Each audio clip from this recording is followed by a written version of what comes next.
Well, I would ask that you start with Minister Montague. The questions for Minister Montague. Who asked the questions? Mr. Speaker, You may go ahead, Mr. Phillips. I'll ask the Minister to answer the questions tabled in my name. Minister Montague. Thank you very much, Mr. Speaker. Before answering, Mr. Speaker, I wish to indicate that the answers are 1 week late, but having discussion with the asker of the questions last week, we decided to postpone them. So I wish to place on record my apologies for being a week late. Question 11. Will the Minister state whether the Ministry of Transport and Mining and the Jamaica Urban Transit Company have set an operations target of 425 buses per day, with an average of 416 buses per day for the 2018-2019 financial year? Answer: yes. As outlined in the current budget, the Jamaica Urban Transit Company has set a target of dispatching an average of 416 buses per day, with an overall average for the year of 425 per day. 2. If the answer to part 1 is in the affirmative, will the Minister state how this target will be achieved when the February 2018 rollout was only 388 buses per day? Answer: by employing additional mechanics who will work during the nights to increase the rollout. And 2, a stricter maintenance schedule is being enforced. Already, the measures are reaping positive results, with daily bus runout for June being between 390 and 405 per day. Question 12. Will the Minister state whether there are plans to outsource the maintenance function of the Jamaica Urban Transit Company? Answer: no. Question 12.2. If the answer to part 1 is in the affirmative, will the Minister provide details on the current state of the company's maintenance department? A, including the mechanics bus ratio; B, the availability of parts; and C, the present levels of posts in the company's inventory. Answer: please see the response to question 1 above. Question 13. Will the Minister state if there are plans to outsource the accident investigation component of the Jamaica Urban Transit Company? Answer: no. Question 13.2. If the answer to part 1 is in the affirmative, will the Minister state the name of the contractor, the experience of the contractor selected, and the value of the contract? Answer: please see the response to question 1 above. Question 13.3. Is the JUTC now buying new tires from private companies instead of from the Jamaica Ultimate Tire Company, which is 100% owned by the JUTC and was acquired by government to provide the JUTC with new and recapped tires? Response to 3, yes. Question 13.4. If the answer to part 3 is in the affirmative, will the Minister provide the rationale for this decision, and what is the price being paid compared to the price from the Jamaica Ultimate Tire Company? Response to 13.4. In 2017, the board and management took the decision to allow both companies time and space to reconcile what was a ballooning accounts receivable being held by the Ultimate Tire Company for tires supplied to the JUTC. The JUTC continues to purchase recapped tires from the Jamaica Ultimate Tire Company, and it is the company's intent for the board of directors to review the status of the accounts in the coming weeks and a decision taken as to the way forward. And the price comparison: a 315 ATR 22.5 tire, the Ultimate Tire sells the recap for $30,901.28, and Tires R Us, with a purchase form, sell a new tire for $33,433.48. For the 295 80 22.5 tires, The ultimate tire sells the recap for $33,047.20. And Tires R Us sell the new tire for $30,858.37. For the 1022.5, the ultimate tire sells the recap for $30,167.38. And Tires R Us sell the new tires for $26,566.52. Those, Mr. Speaker, are the answers to the questions so tabled.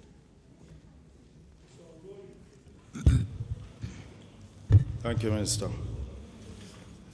Minister, in your answer to question 1, over the last 2 years, the JUTC has not reached a target of 416.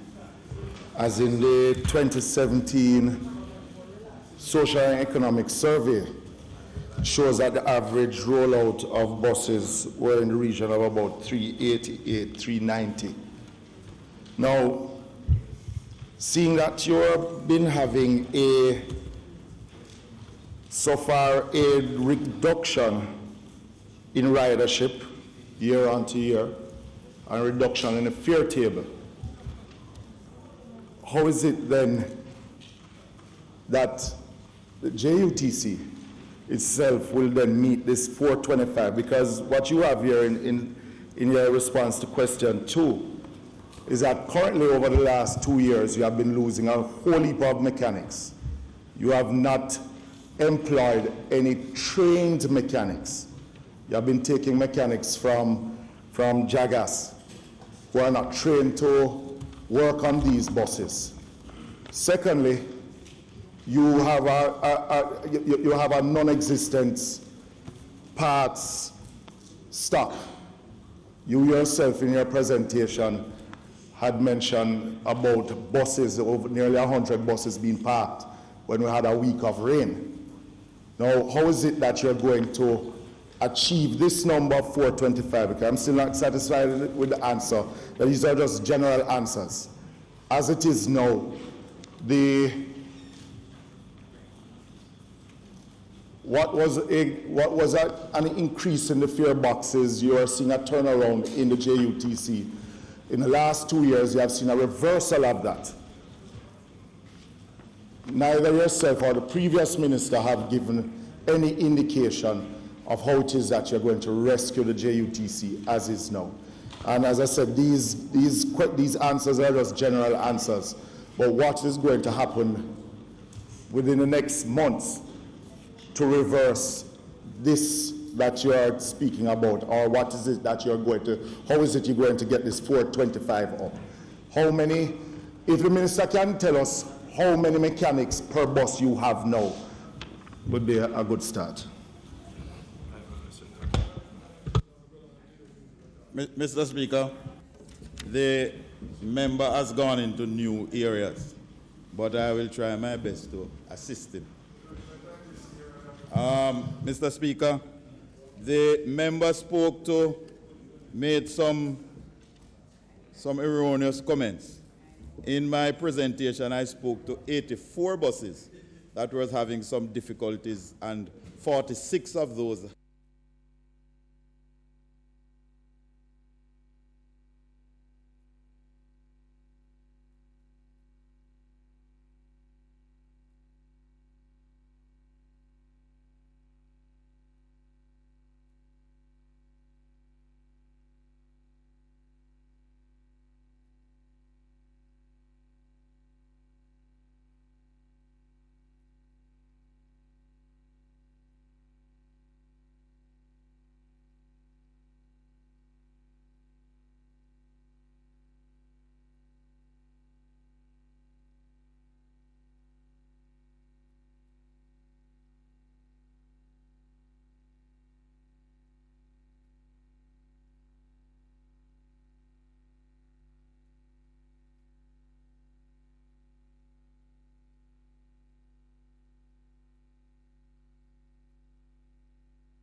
Go ahead, and I think we have. Yeah, man, have it. Minister,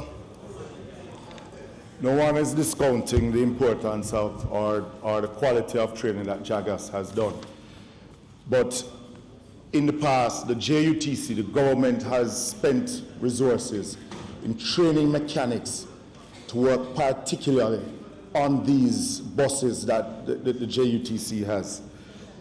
They are specialized mechanics. And majority of your mechanics have left the JUTC for other jobs in Canada. You have probably less than 5 trained mechanics now at the JUTC to deal with the fleet. You have been employing mechanics from JAGAS to help to subsidize, but they are not trained on these buses of the JUTC. I had asked you in the questions, Mr. Minister, but you did not answer it in the questions that were sent to you, to include the mechanics bus ratio. So it was a question that was asked that was not answered by yourself and your team.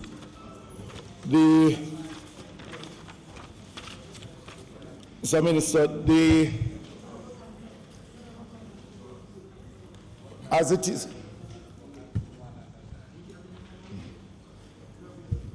Mr. Minister, as it is now, you are having, coming out of your depots, you are having bus rollouts. Say, for instance, the Rockfort, where you should be having about 113, 120 buses on a daily basis. You are having under 100 buses. What are the reasons for the shortfall of the rollout then? Mr. Montague. Mr. Speaker, I realize the honourable member has more than one question. So I would prefer if you would ask this question, then I give him a more fulsome answer, and it will save everybody's time. Since you're on your feet, you could just answer that first one. No, Mr. Speaker, I'd prefer if he answers that question.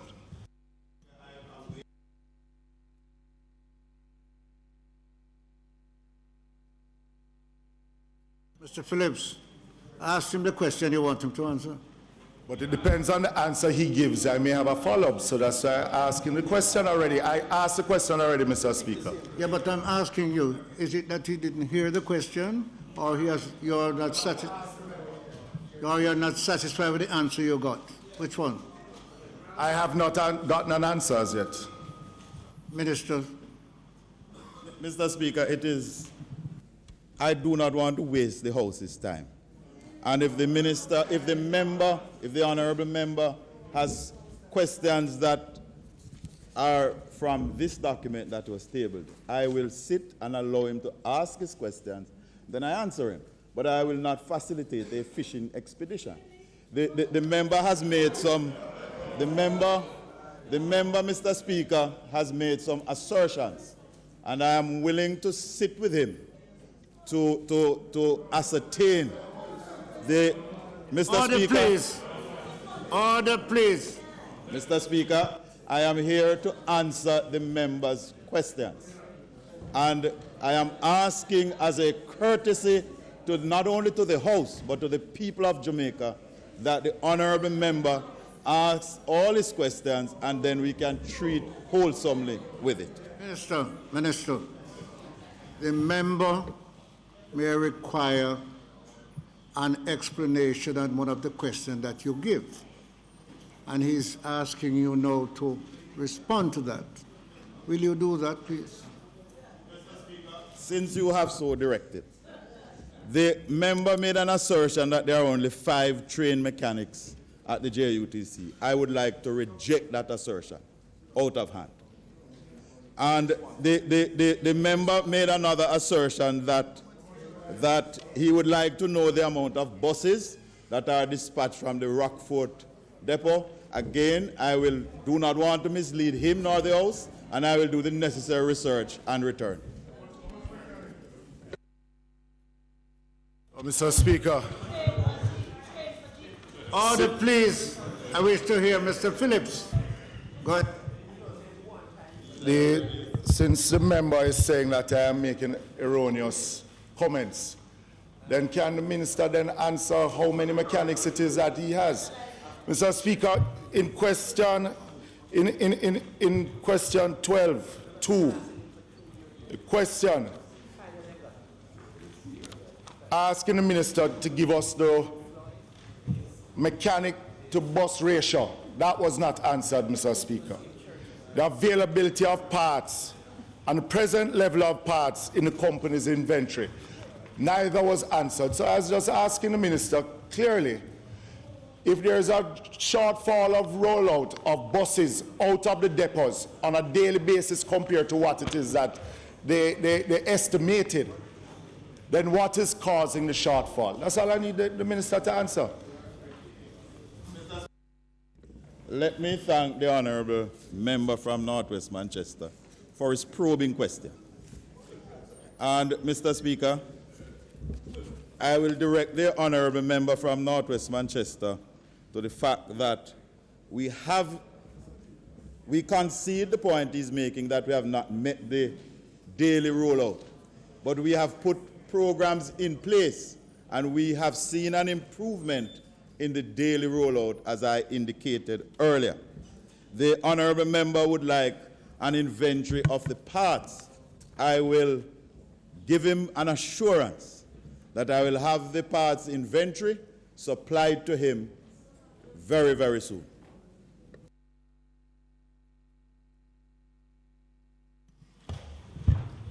Mr. Speaker, it is very sad because the JUTC will be seeing a loss of about $6 billion this year. Now, over the last 2 years, we have been seeing a reduction in the fare box. We have been seeing chaos on the road. It's as if we're bringing it back to a patty pan business. And you would know about that, Mr. Speaker. Now, what? You just wake up? All right. So, Mr. Speaker, the questions, these questions have been tabled for more than a month, and some of the answers have not been given. So I'm disappointed, Mr. Speaker, that the minister now is saying that he will provide them at a later date. Now, if it is that there is a shortfall of rollout of the buses because buses are parked because there are no parts, telling me that there is a budget of $900 million for parts don't mean that there are parts in the warehouse at the JUTC. And the minister himself knows that buses are being parked because there are no parts. Sometimes they can't even get a windscreen wiper, much less a bolt for some of the buses. So is it that the buses are not being rolled out because there's a lack of parts for some of these buses to be rolled out on the road? That's all I need the minister to answer. Mr. Speaker, again, let me thank the honourable member from Northwest Manchester for his courtesies and his probing questions. Mr. Speaker, the member will no doubt recall that the last time buses were bought for the JUTC was 2010. Minister? Right. And that was the last time new buses were bought. And since then, Mr. Speaker,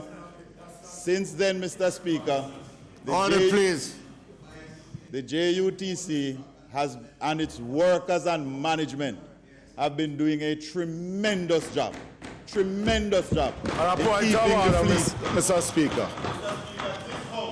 On a point of order, Mr. Speaker.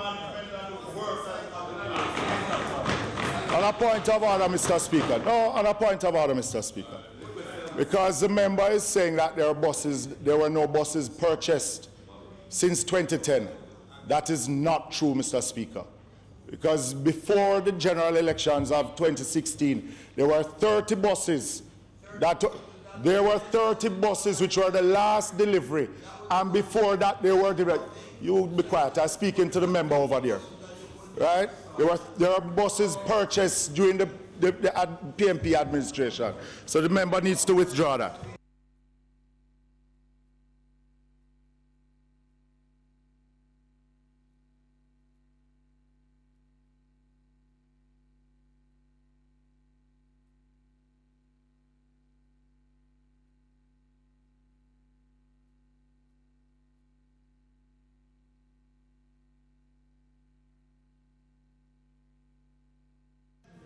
Order, please.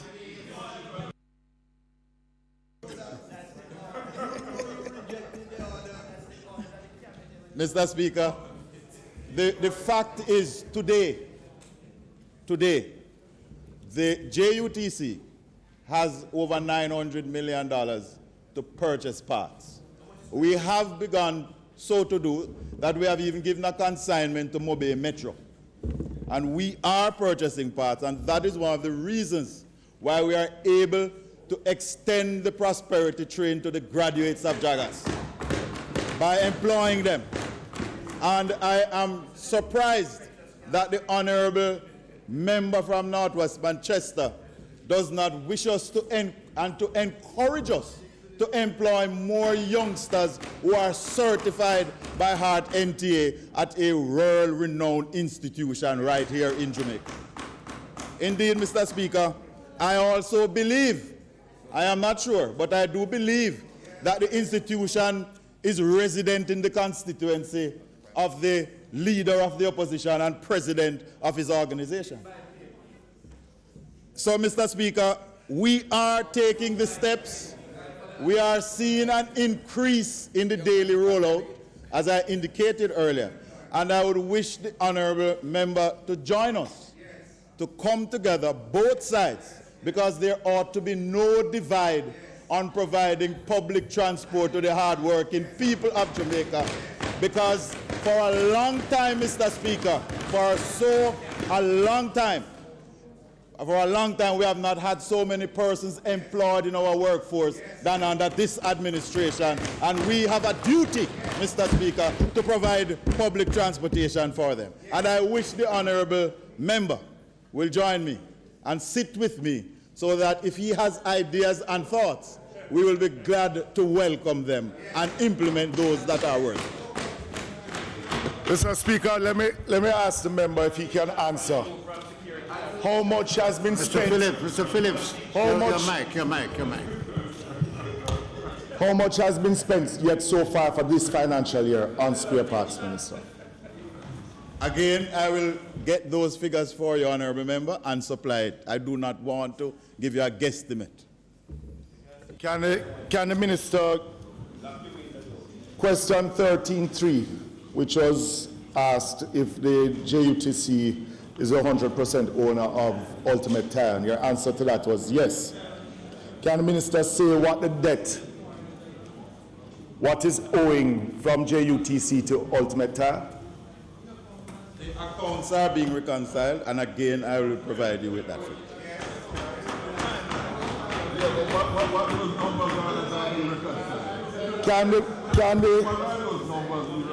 Can the minister confirm? Can the minister confirm?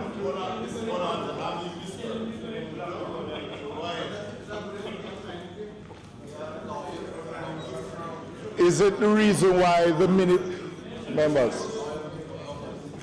Is one of the reasons why the JUTC went out to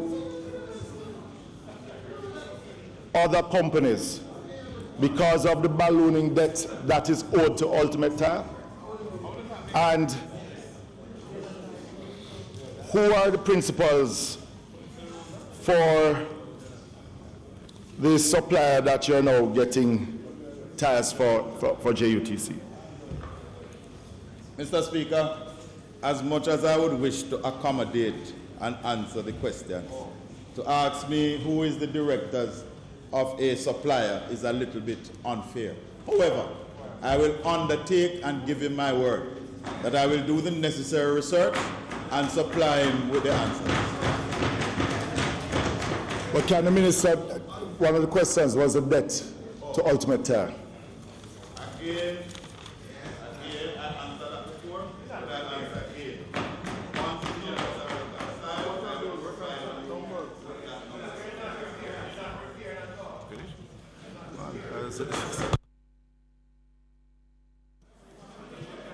Mr. Thwaites.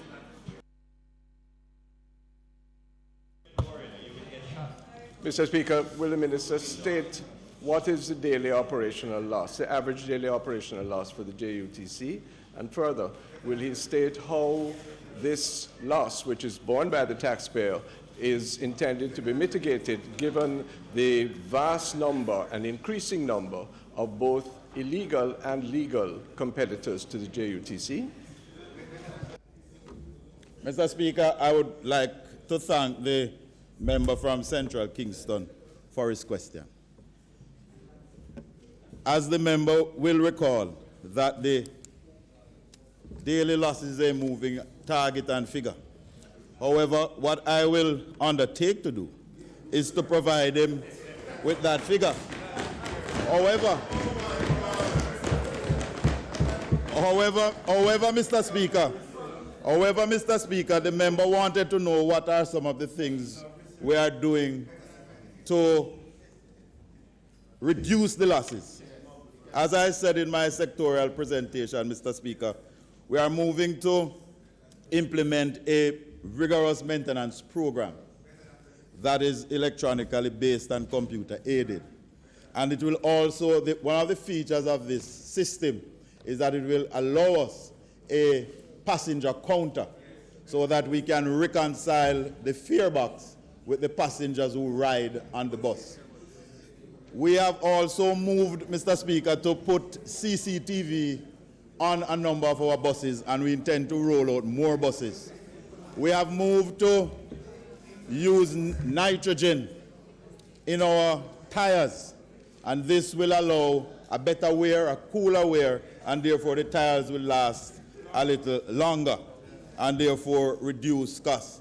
We are moving to work with private suppliers and contractors to roll out more services on the bus. And we started last week with 2 buses to do testing of free internet on the JUTC buses.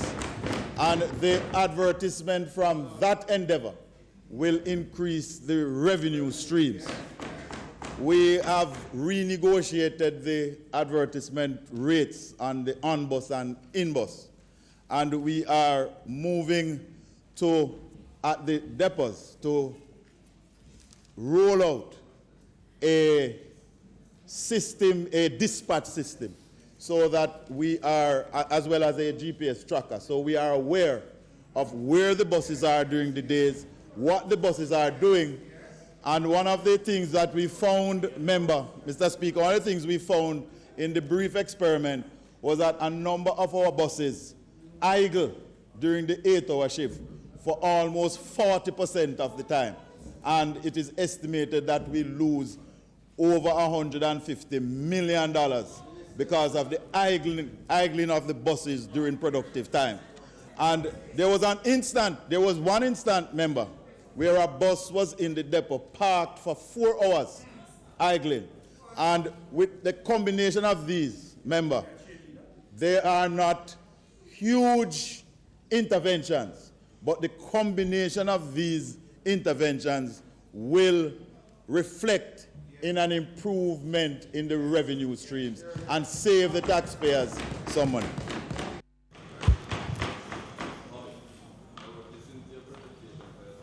Mr. Speaker, will the Minister agree that while those internal adjustments no doubt will help, that there is an inherent contradiction between running an efficient public transportation corporation and the situation which is extant that there are multiplying numbers of competitors who are able, without regulation, to decrease the efficiency of the fleet which he is trying, and all of us wish, to see properly reformed?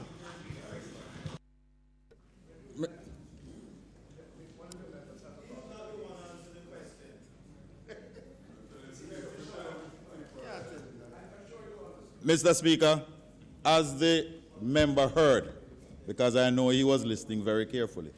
The JUTC at this time is not supplying the targeted, budgeted amount of seats on a daily basis.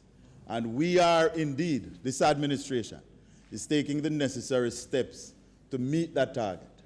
As to the matter of the illegal operators, yes, that is an issue. And we actually have an application before the Ministry of Finance for a number of route inspectors that should have been employed but was on hold, and we are trying to get, because the enforcement, that is what is lacking. We have had a number of meetings with members of the JCF, Traffic Department, and I must pause, Mr. Speaker, to pay tribute to the hard-working men and women of the Traffic Department of the Jamaica Constabulary Force, and the way in which they have really stepped out to enforce the law, but with courtesy to the motoring public. Indeed, Mr. Speaker, not only member is the illegality is a problem, but also the many crashes and the attacks on our buses, unwarranted attacks, when people stone the buses, it is a cost to the taxpayer. So there is no one simple answer, as the honorable member in another vacation will indicate when on a Sunday is in the pulpit. There is no one simple answer. We all must work together for the common good.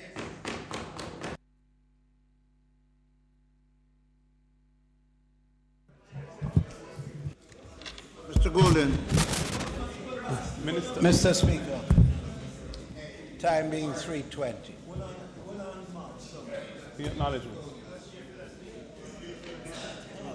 Go ahead, Mr. Golden. You have a question? Go ahead. Thank you, Mr. Speaker.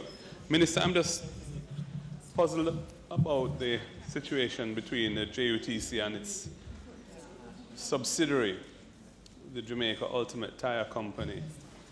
The report says that since 2017, a decision has been taken to start buying tires from third parties. One quoted here is "Tires are us." We're now in July, and the answers are being given now. And the reason being given is because time and space are required to reconcile the accounts between the two entities, JUTC and its subsidiary. It seems a very long time for that exercise to be complete. And one wonders in the interim how it makes sense to be buying from third parties. What is happening to the business of the subsidiary during this interregnum? And is JUTC incurring further payables to other companies, or is it buying cash from them? And if it's buying cash from them, then why wouldn't it be buying cash from its own subsidiary? I'm just wondering what is the real reason behind this cessation of the normal supply arrangement between the subsidiary and the JUTC itself. Mr. Speaker, the member will understand that you can't use recap tires all the time. And there was an issue with the accounting between both entities. And the decision was taken in 2017 to seriously drill down into the reason and causes. I myself took the position you took when I took over that day. It is taking a little length of time, but I am not a trained accountant. So I leave the accounts to the accountants and respect them for their professionalism. But I am in policy, thank you, Member.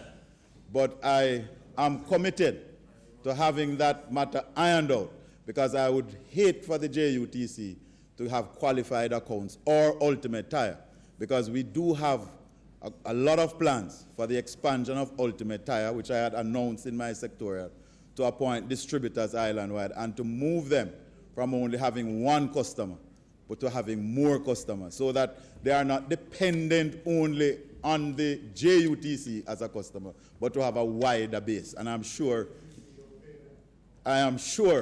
you would understand widening the base. The JUTC is one of the government entities that have a record of paying its debt. Sometimes not on time, but they do have that record. Dr. Guy? Thank you, Mr. Speaker. Sorry, Dr. Guy, sorry. Mr. Hilton had indicated. Hilton. Mr. Hilton, go ahead. Thank you, Mr. Speaker. Mr. Speaker, can the minister say whether the plans to retrofit some JUTC buses to use natural gas, either in compressed or liquefied natural gas form, is going ahead? It seemed a very interesting experiment at the time. Can the minister say where that is and whether it's going ahead? Mr. Speaker, I am very happy and pleased that the member asked that question, because just as I sat when I was answering the member from Central, I remembered that. Yes, Mr. Speaker, we are going ahead.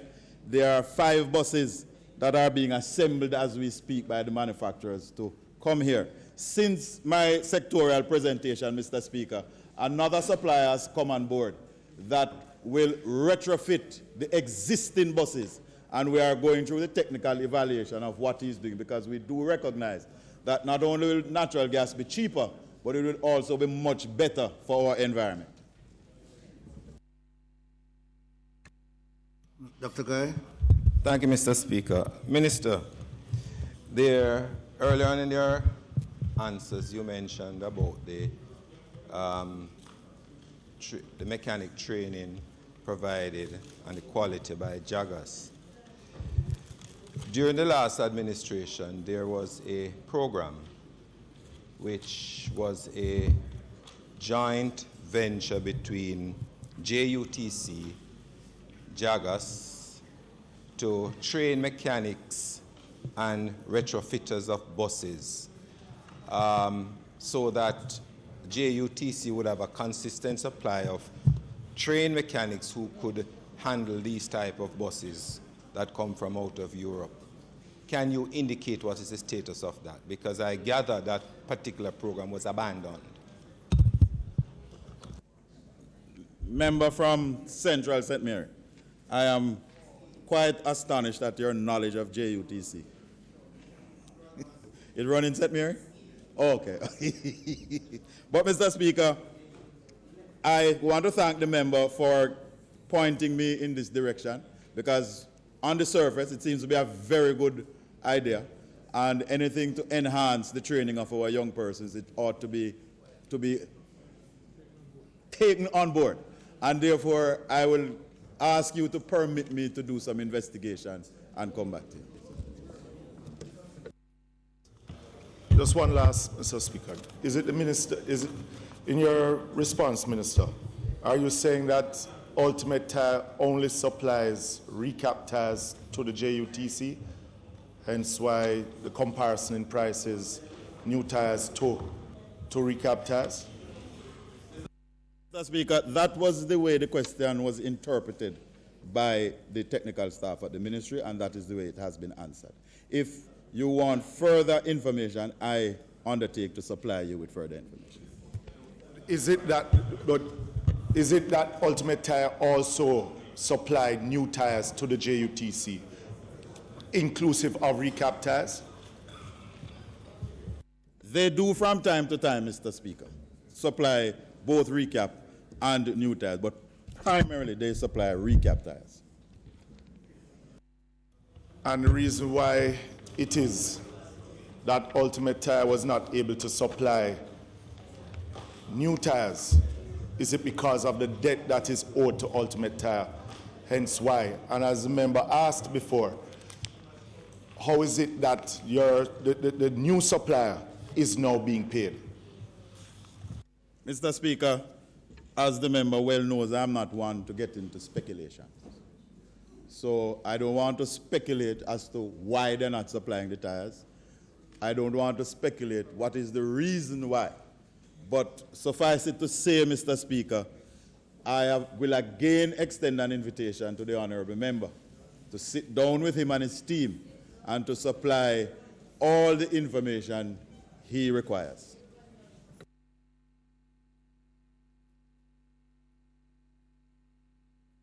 Mr. Bunton.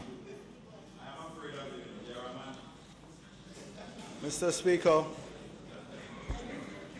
I'd like to ask the Honorable Minister of Science, Technology, and for the time being Energy to answer question 10, standing in my name.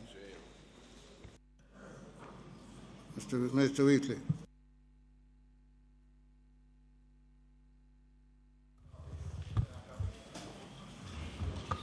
And could we have copies? Could we have the written answers? Minister. We have front and back, each one of this.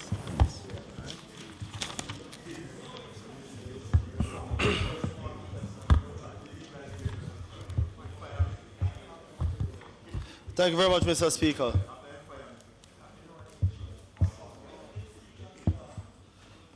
Question number 1. Will the Minister describe the process being used to select the contractor to upgrade the vacuum distillation unit at Petrojam? Mr. Speaker, could we have copies of the answers, please? I mean, you know, but he's taking his time. We would like to have something to reflect on. You know, just some basic courtesy. Start with the person who asked the question.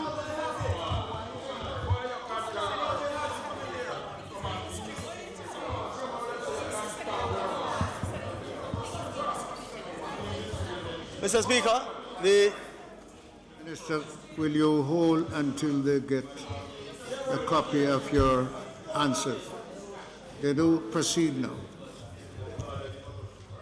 Mr. Speaker, the question number 1, will the Minister describe the process being used to select the contractor to upgrade the vacuum distillation unit at Petrojam? Unsolicited proposals were received by Petrojam Limited in the 2014-2015 financial year from 2 Chinese firms. A technical team with members from both PDVSA representing the Venezuelan partners and Petrojam PCJ reviewed these proposals and recommended the Chinese firm Sino-Hydro as the contractor to undertake the first phase of the refinery upgrade project, which is the build-out of the vacuum distillation unit. Mr. Speaker, in February 2017, Cabinet approved a joint PDVSA Government of Jamaica task force to begin negotiations with Sino-Hydro to execute the engineering, procurement, and construction services for the RUP VDU project. Mr. Speaker, as at June 2018, negotiations are still underway. No agreement has yet been signed, and no money has been spent with Sino-Hydro to undertake any work relating to the upgrade of the VDU at Petrojam.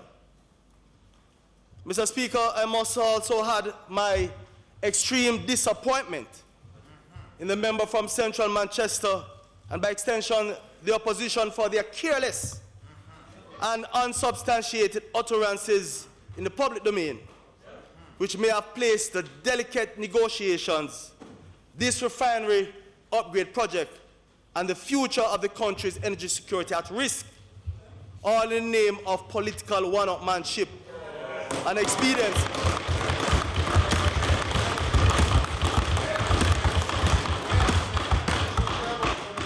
Mr. Speaker, we cannot allow narrow-minded... Order, please. Order. Mr. Speaker, we cannot allow narrow-minded, personal anti-Chinese sentiments to undermine the development of the country.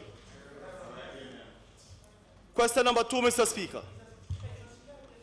Will the Minister state the estimates of costs to upgrade the vacuum distillation unit at Petrojam as provided by the U.S. engineering firm?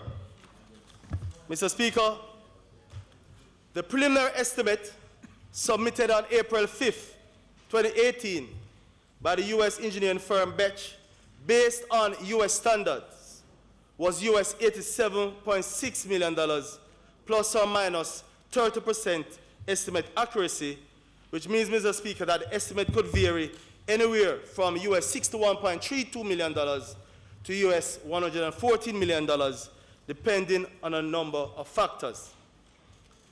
Mr. Speaker, the following two estimates were received from Sinai Hydro to upgrade or to build out the VDU, which is the first phase of the RUP. One estimate, Mr. Speaker, using Chinese standards, which was approximately $91.3 million US dollars, was received in August of 2017. An estimate, Mr. Speaker, using Western, which is the US standards, which was approximately US $119 million, was received in March of 2018. Mr. Speaker, it must be noted that the estimate from the US engineering firm is still in the process of being reviewed and validated by the task force to ensure that all factors pertinent to this estimate have been considered and included. Mr. Speaker, I am advised that to date, the review of the US engineering firm's estimate unearthed some deficiencies which have been acknowledged by the firm, and the task force is now awaiting an updated estimate from the US engineering firm in order to complete validation. Mr. Speaker, let me reiterate that no agreement has yet been signed and no money has been spent with Sinai Hydro to undertake any work relating to the upgrade of the VDU.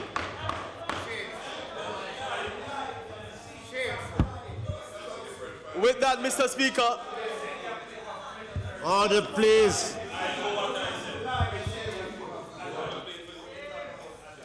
With that said, Mr. Speaker, I found it surprising and totally disingenuous, the utterances by the member from Central Manchester and a familiar senator, Mr. Speaker, on public platforms around billions of dollars being stolen from the entity, given these facts.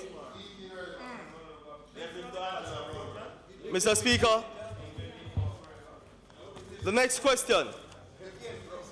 Will the minister list the management and technical personnel that have left Petrojam since March 2016? Mr. Speaker, between March 2016 and June 2018, staff at Petrojam left for a variety of reasons which I've outlined below. Positions include management level staff, administrative staff, technical staff, engineering staff, and clerical staff. Mr. Speaker, the breakdown is as follows. In 2016, 20 staff left. 6 migrated, 10 resigned for better job opportunities, 1 medical redundancy, 1 returned to school, 1 was not confirmed in the post, and 1 dismissal. 2017, Mr. Speaker, 14 staff left. 7 Order, migrated, please. Order. Let the minister 2 make retired, his presentation. 3 resigned for better job opportunities, 1 returned to school, 1 resigned due to job dissatisfaction. In 2018, Mr. Speaker, 8 staff left. 1 retired, 6 resigned. 2 out of the 6, Mr. Speaker, that resigned did so for better job opportunities, and 1 was dismissed.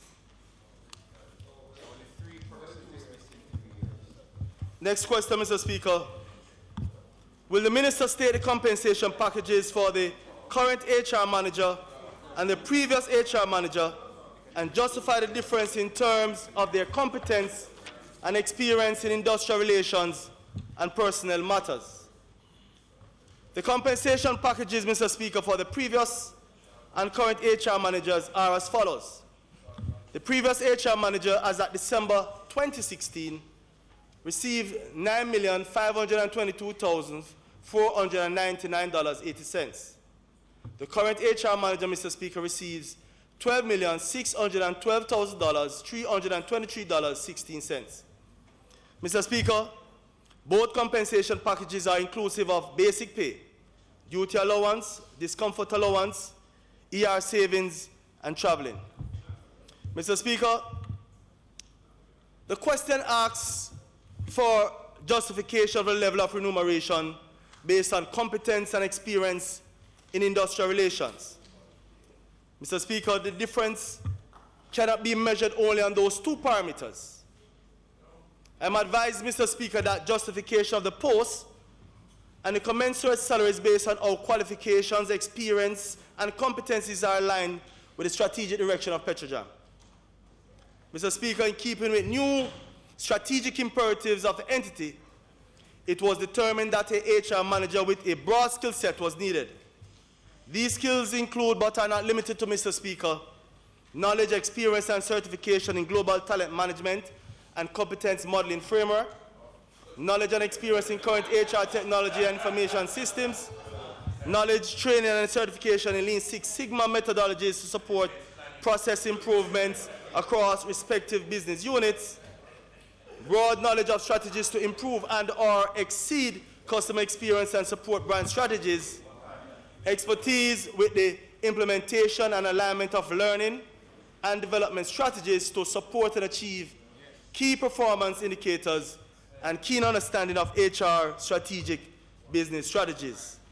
Such requirements, Mr. Speaker, as I have been advised, are crucial prerequisites of strategic HR management in both private and public sector companies, but were previously lacking, Mr. Speaker, at Petrojam.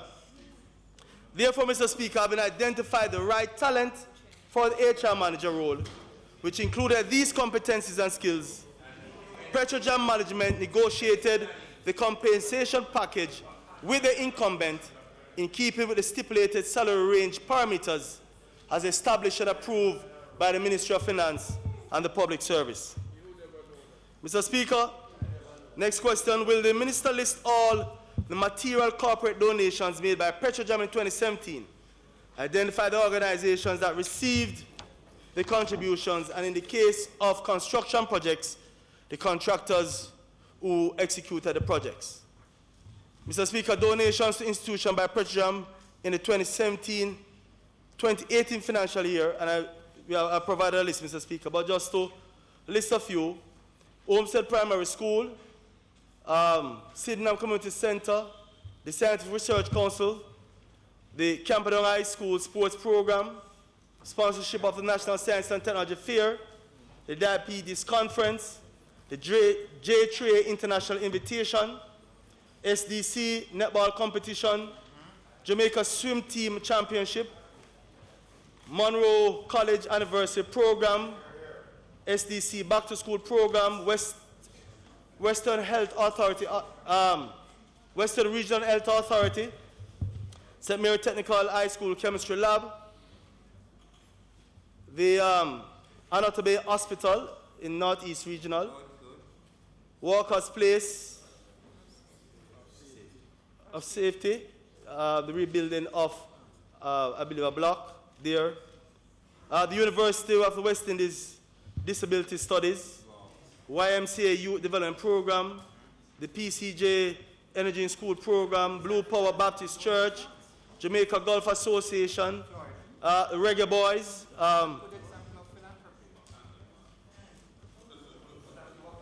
Jamaica sponsorship of the Jamaica Exporters Association, SOS Children's Village, the National Integrity Action,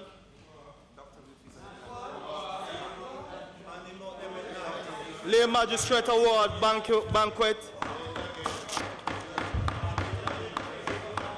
Sligoville School Playing Field, Silo Primary Summer Program, Jamaica Rugby Team, rebuilding efforts at Westwood. Just to name a few, Mr. Speaker. Mr. Speaker, I am advised that Petrojam's existing donation policy, which was created in 2002 under the then administration, does not outline or require that any information relating to the method of donation expenditure be submitted. And that is a deficiency that we must address. And the Prime Minister, as a matter of fact, the Cabinet addressed that matter yesterday. As such, Mr. Speaker, information on contractors of construction projects is not always available in all cases. Order, please. I wish to hear the Minister. In fact, Mr. Speaker, there is a new policy in place as relates to donation, not only at Petrojam, but at all public bodies. Mr. Speaker, information that have been provided with indicates that Alcohol Construction was to have been engaged for the construction works at Camperdown High School in the constituency of the member from East Kingston and Port Royal, while both Homestead Primary and Sydney Association were responsible for engaging contractors of works for their respective projects. To date, Mr. Speaker, only construction projects associated with Homestead Primary and the Sydney Association are complete, while works at Camperdown have not yet started. Mr. Speaker, the next question: will the Minister state the amount of funds advanced to the chairman of Petrojam for a trip to London earlier this year? Were the funds reimbursed after the chairman failed to attend the meetings he was sent to London to attend? If yes, what was the date of reimbursement? Mr. Speaker, there were no funds advanced at any time to the chairman of Petrojam for the trip in question to London earlier this year. Mr. Speaker, I am advised that the then chairman of Petrojam purchased his air travel ticket himself with his own funds. Due to a massive winter storm in the UK at the time, airports were closed and the chairman was not able to make the trip. The chairman was reimbursed the amount of his travel purchased by Petrojam. Reimbursement was made on or around March 2nd, 2018. Mr. Speaker, I am also informed that after the reimbursement of funds to the chairman, a claim was made to the travel service airline through which the chairman's ticket was bought. These travel funds were recovered and remitted to Petrojam by the chairman. Mr. Speaker, this claim recovery process took approximately 30 days. Of note, Mr. Speaker, permission for travel by any board chairman on any company business is to be sought from the minister, a notification provided by the ministry or the cabinet secretary. In this case, Mr. Speaker, no permission was sought, and as such, the minister and the ministry was unaware of these travel arrangements. Unaware. Next question, Mr. Speaker, will the minister state whether Petrojam has a retainer with an entertainment company? If so, what is the value of the retainer? Mr. Speaker, Petrojam had a contract with PR production and marketing firm Main Event. The value of the retainer was $13.9 million. The contract period was from June 22nd, 2017 to June 21st, 2018. Services that were provided, Mr. Speaker, to Petrojam included acting on behalf of Petrojam as a liaison with media representatives and media houses, preparing and placement of articles, press releases, and broadcasts in various publications and other forms of media pursuant to the contract, strengthening, Mr. Speaker, Petrojam's brand and boosting public image, supporting Petrojam's campaign and lobbying media coverage, communicating information utilizing a mix of digital, electronic, and print media to deflect, minimize negativity, capturing professional photographs and video footage, increasing benefits through public relations for Petrojam by increasing publicity in all forms to include securing placement of articles, features, and caption photographs, arranging newspaper features and profiles on the company or individuals within the company, and arranging radio interviews. Next question, Mr. Speaker, will the minister state whether there is a consultant who advises the general manager of Petrojam? If yes, please state the scope of responsibilities and the compensation package for this consultant. Answer: no consultant was hired to advise the general manager of Petrojam.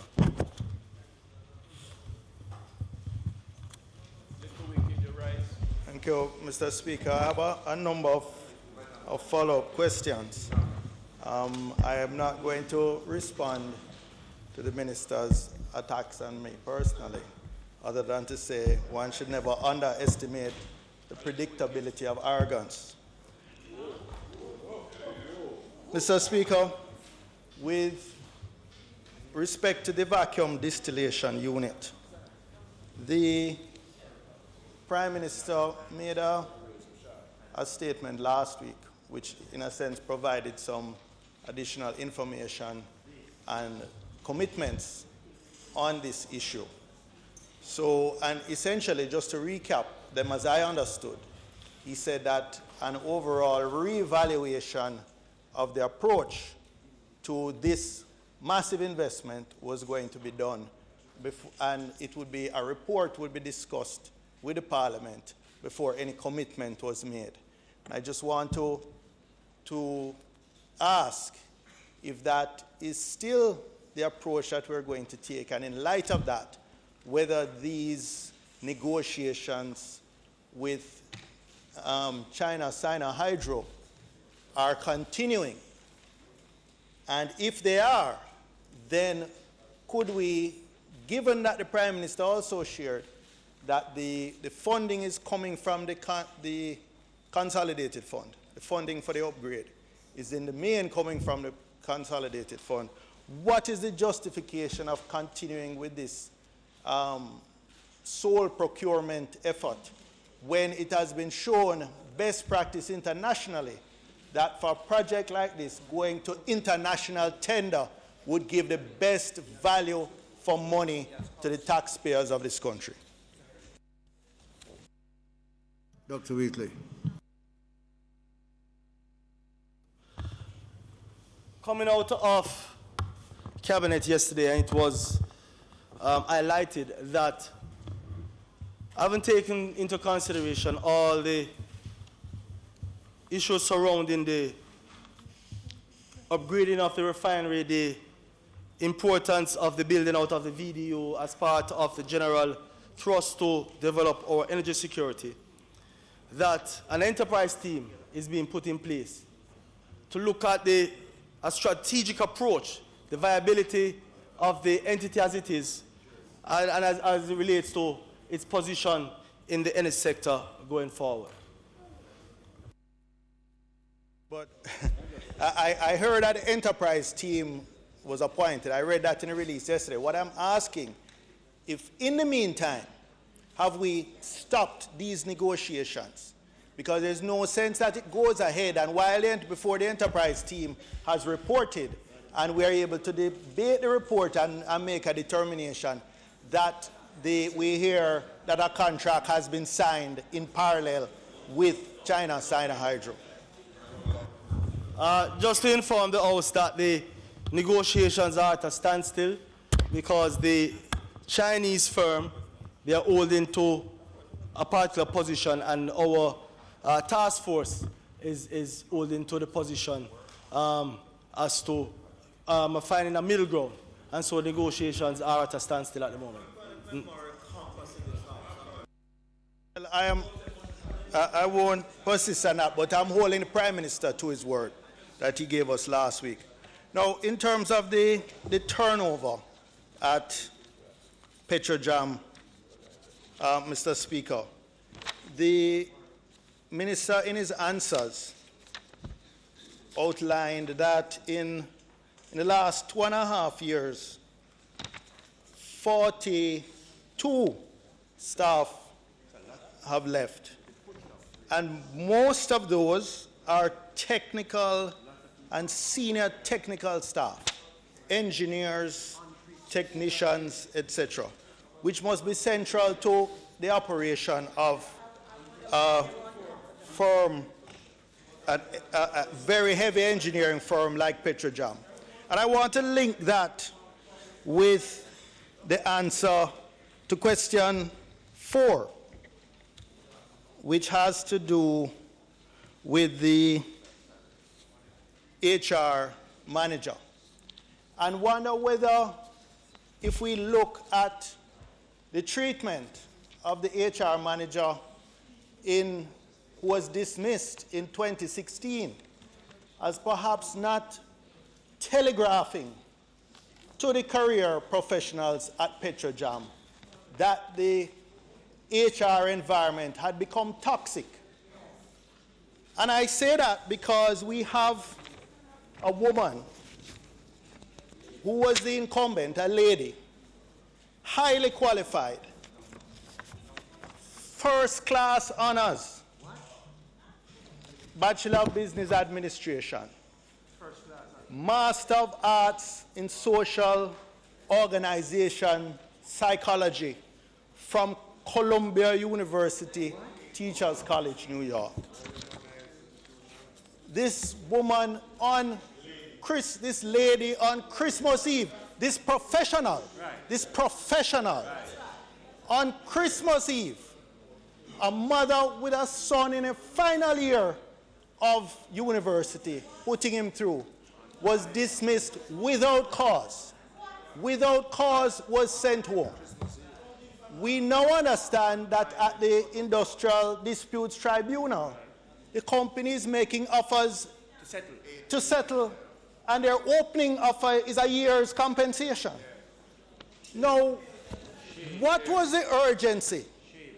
Any manager with a drop of the milk of human compassion would not send home somebody on Christmas Eve without a thing.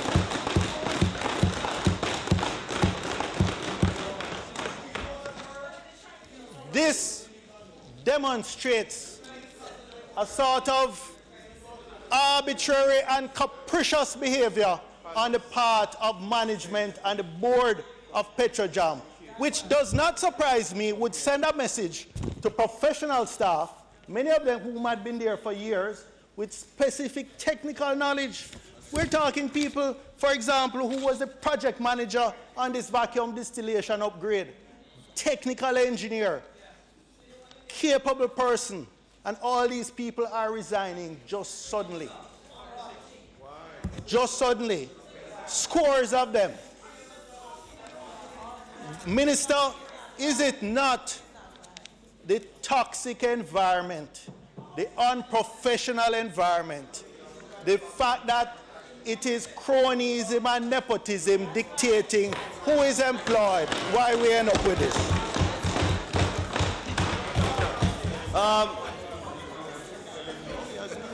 Member, let me just provide you with some additional information, seeing that despite the fact that you have that large volume of documents before you, just for information, prior to 2016, the level of engagement, and you should have this as well, is 40%, and was 40% at Petrojam between the staff and management.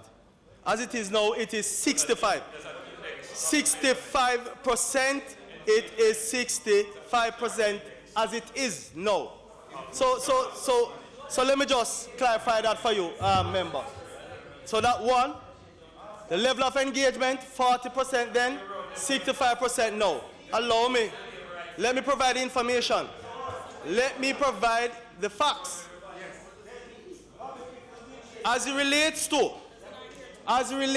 persons leaving the job, and I am sure you can test this fact as well, that the persons that have moved on from Petrojam to higher paying jobs, and that represent the majority of the persons, that they have gone to higher paying jobs, despite the fact that Petrojam pays handsomely when it compares to other private sector entities within the energy sector. We are below.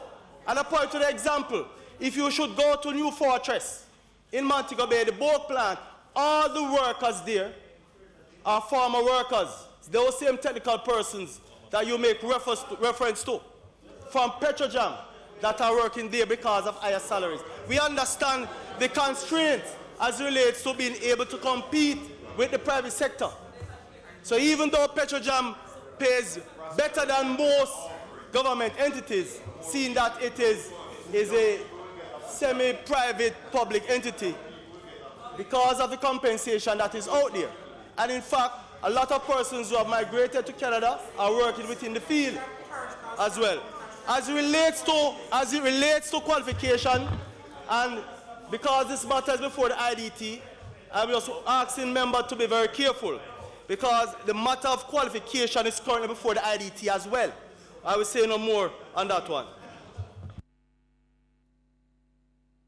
With respect, Mr. Speaker, the question asked to list the qualifications of the incumbent. Certainly, this cannot be a secret. This is something that would be, chances are posted on LinkedIn and on social media network, etc. But the minister has not, in his answer, provided this. I have told you, based on my own investigation, that the previous manager was not only highly qualified academically, but also had held previous positions, management positions, prior to coming to Petrojam, had experience in management as a manager. The incumbent never had experience as a manager. They were an officer in the private sector, operating at a quarter of the salary of the compensation that they are here. So I am not sure why the minister is reluctant to give the qualifications. But let me just say, I don't pretend to understand what the index he is referring to about the increased engagement. And with regards to rumors out there, I don't even want to speculate. I don't want to speculate what this increased engagement means. I will just leave that right there. But the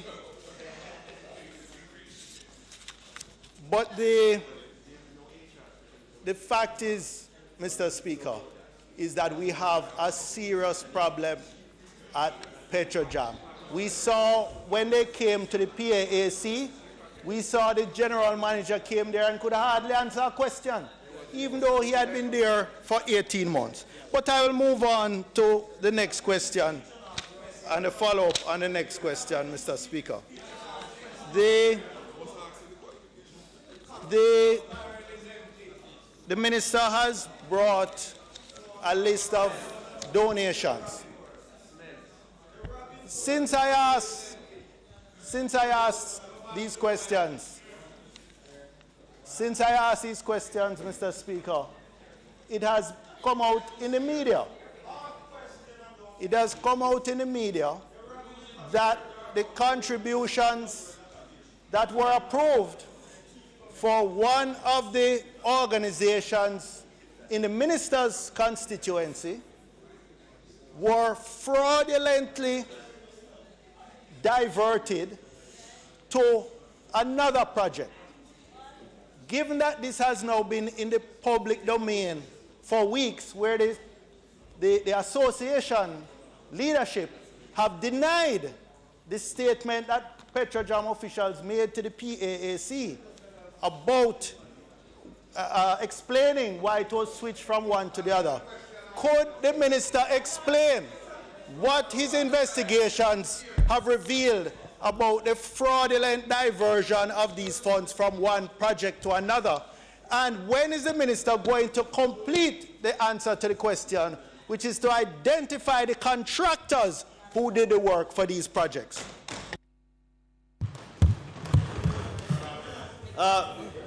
Mr. Speaker, I must add here that I'm very pleased to know that and welcome the intervention of the Auditor General. I believe that the investigation that is currently underway will shed more light as it relates to some of those operational procedures there at Petrojam. As it relates to the question that was asked as it relates to the contractors, I am sure I was very explicit when I gave you the answers.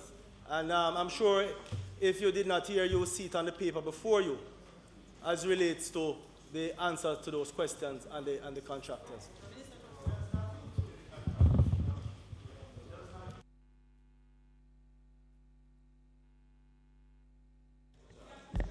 Well, Mr. Speaker, I guess we're not getting the answers to those questions. I want to now turn to the funds advanced to the chairman of Petrojam for the trip to London. Now, the minister has come with a somewhat convoluted explanation, but this matter was also dealt with in PAAC. That there was a meeting that was kept in London. The chairman was reimbursed, according to the minister's answer, the funds that he had expended to buy the tickets. He never went on the trip. And it wasn't until after I asked these questions in Parliament that he chose to reimburse the money in June. But this wasn't the only such trip. Here is a receipt for a flight to Rio de Janeiro. Again, $7,873 US for the ticket.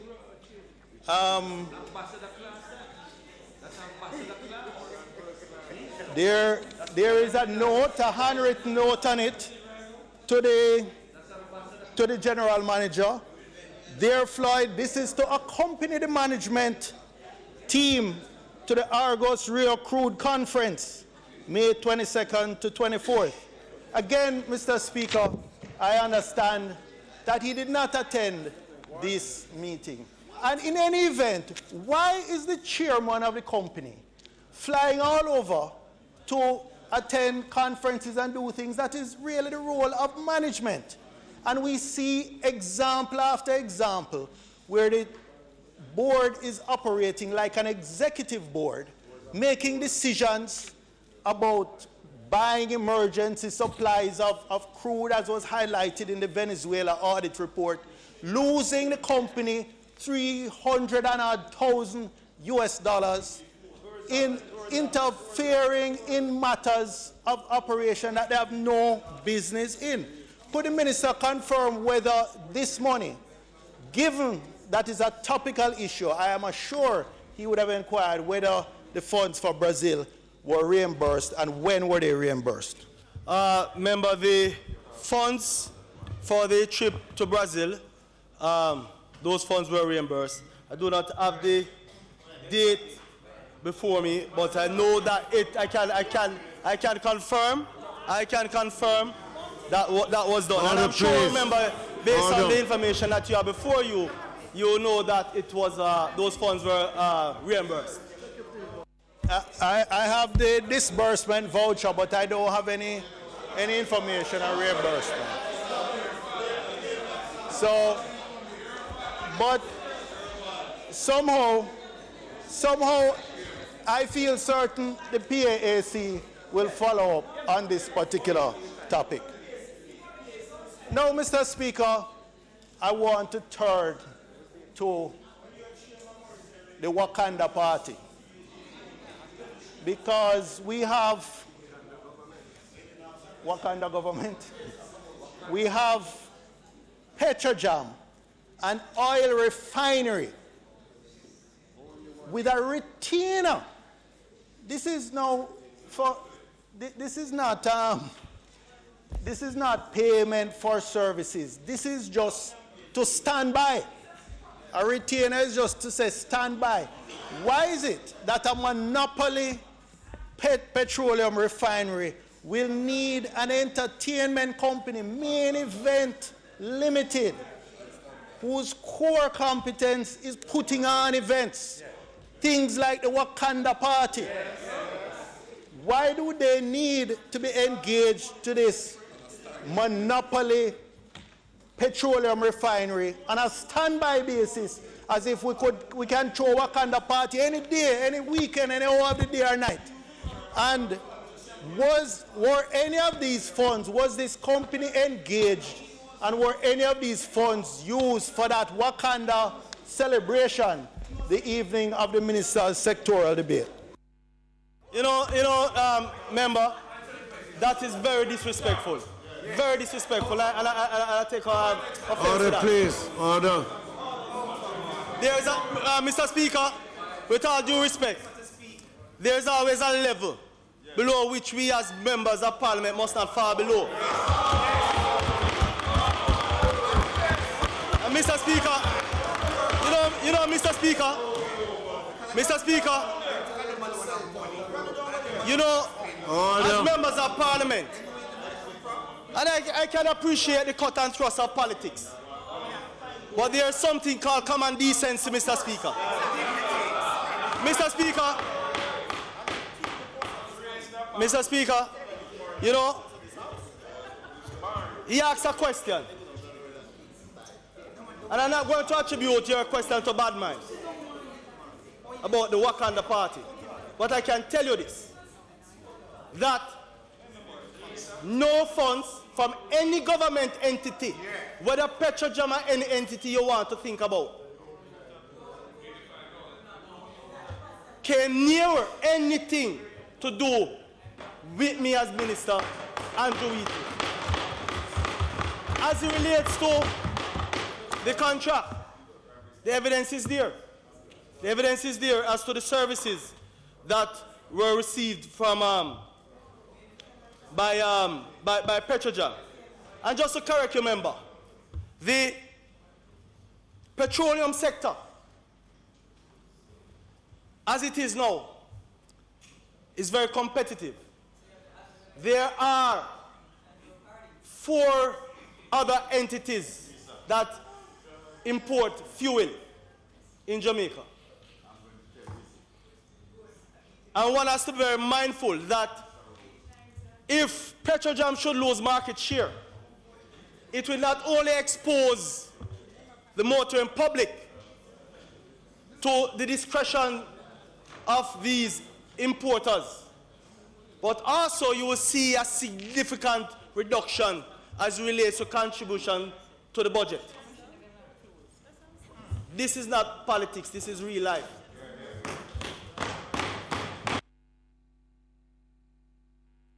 So, the minister would like us to believe, that the viability and profitability of Petrojam is not based on its operations, but based on the work of Main Event Entertainment Limited. I'm not going to pursue that any further. But, Mr. Speaker, the final question on the ministers, the final part of the question to the minister. Order, please. Order here.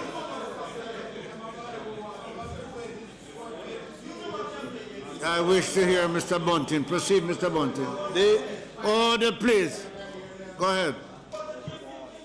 The final question was, would the minister state whether there is a consultant who advises the general manager of Petrojam? If yes, please state the scope of responsibilities and the compensation. No, the minister's answer was simply, no consultant was hired. But I asked him to explain the report, the contrast, or the what should I say, the vast difference between the answer he gives here and that was given to the Public Administration and Appropriations Committee of Parliament. And I quote from a report of that sitting of the report is June 15th. Members of the PAAC blasted Petrojam for engaging and paying Rodney Davis, a Canadian-based consultant, US $17,000 per month for a project which could be handled locally. The consultant that was referenced just now was engaged through Asha Corporation to provide financial support for the vacuum distillation project. The skill sets were not available in-house, so the services were engaged outside. End quote. That is from Floyd Greenlee, General Manager of Petrojam, during that Tuesday's sitting of the PAAC.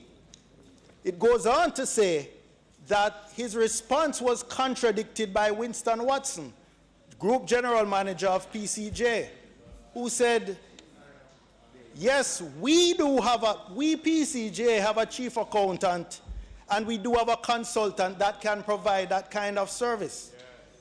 So, Minister, on the one hand, you have the general manager telling the PAAC that they're employing this consultant for $17,000 US per month.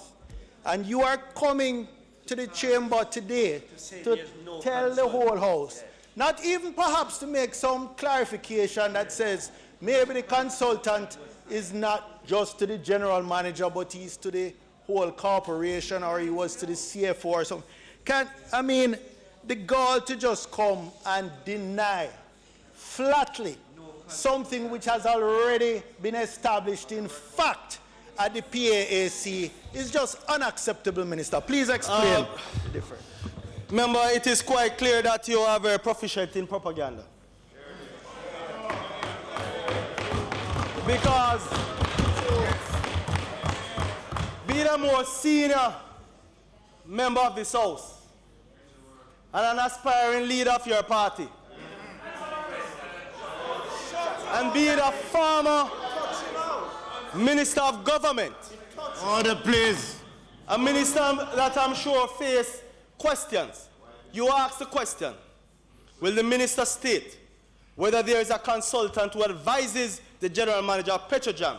If yes, please state the scope of responsibilities and the compensation package for this consultant. Now, I want you to revisit that piece of paper before you. Where does it correspond with the question that you asked? You asked a question, and the answer to that question that no consultant was hired to advise the general manager of Petrojam. So the question was very straightforward, and I gave you a very straightforward answer.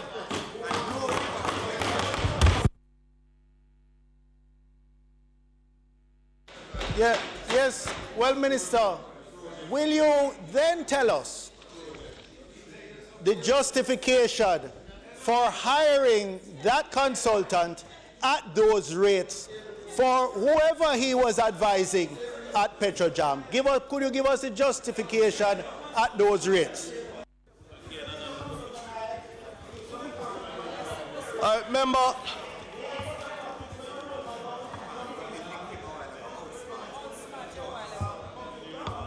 as it relates to the entity.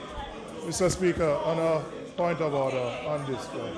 Dr. Weekly, Mr. Robbins is standing on a point of order. State his point of order, Mr. Robbins. Mr. Speaker, order, please. Order.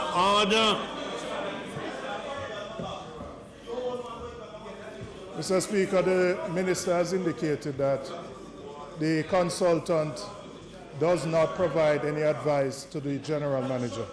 I have an invoice here. Mr. Robinson. I have a copy Mr. of Robinson. an invoice.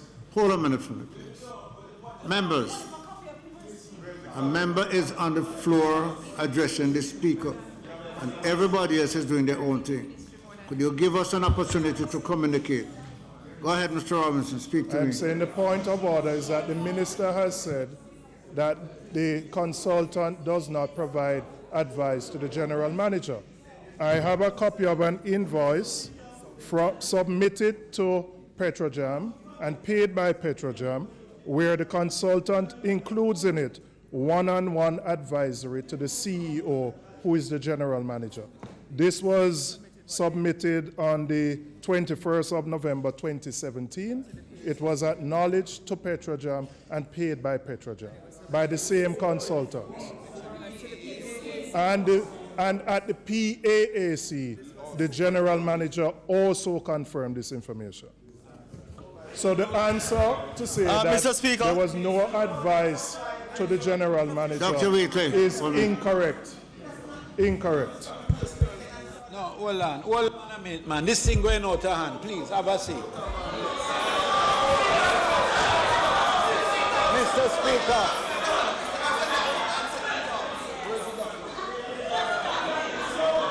Who is bad enough to make me sit down? Which one of you are bad enough to make me sit down? Mr. Speaker. Mr. Speaker, I reference the leader of the opposition, who on so many occasions called me to book when I quoted from literature I received but did not circulate. And on every occasion when he did so, because I was doing it for a certain purpose, I yielded to that breach in the standing orders. I am now demanding that this so-called piece of information be circulated forthwith, or else from now on, desist from quoting from it. You should not have done it unless you should not have done it in the first place, you little propagandist.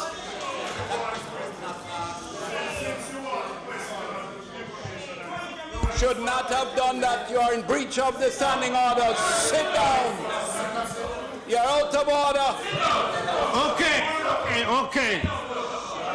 That's enough. Mr. Samuda. Who is that before I'm down? Mr. Samuda, could you give the minister, members, Mr. Wheatley, Dr. Wheatley. Mr. Speaker. Dr. Wheatley, could you hold a minute, please? Members, we have been doing well so far. I am asking that we do not turn this into a debate, that the questions be allowed to ask of the minister, that the minister reply, that we do not turn this into a debate at this stage. If we need a debate, we come with a resolution. Dr. Wheatley, some questions have been asked. Will you proceed to answer and ask that you address the speaker? Mr. Speaker, the question that I was asked as relates to if there's a consultant who advises the general manager of Petrojam.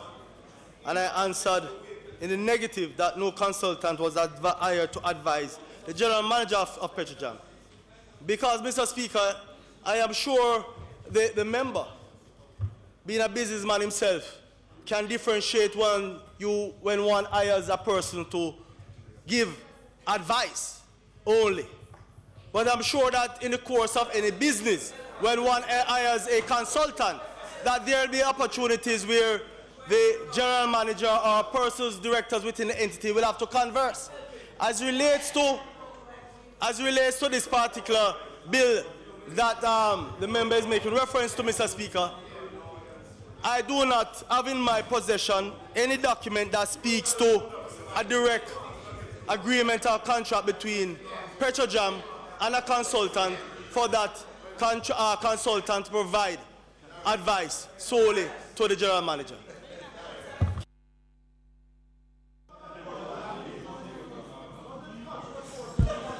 Mr. Speaker, the Prime Minister a few years ago said, and I quote, "We don't feel comfortable sitting in Parliament with a Minister of Government, and that Minister shows no sign of wanting to resign, or the Prime Minister showing no signs of moving to dismiss the Minister. It is a dark day for Jamaica, where the Prime Minister is unwilling or afraid to act against a minister in which the public has lost total confidence, and in which the institutions of society all agree that this person does not enjoy their trust or faith and has breached the confidence that the people have placed in him. I believe that this has the potential, if it continues, to bring down the entire government." End quote. Andrew Holness, September 20th, 2013. Minister, the question is, in light of this quotation, in light of this statement of principle by the Prime Minister, will you do the right thing and take the Prime Minister off the hook and resign from the portfolio?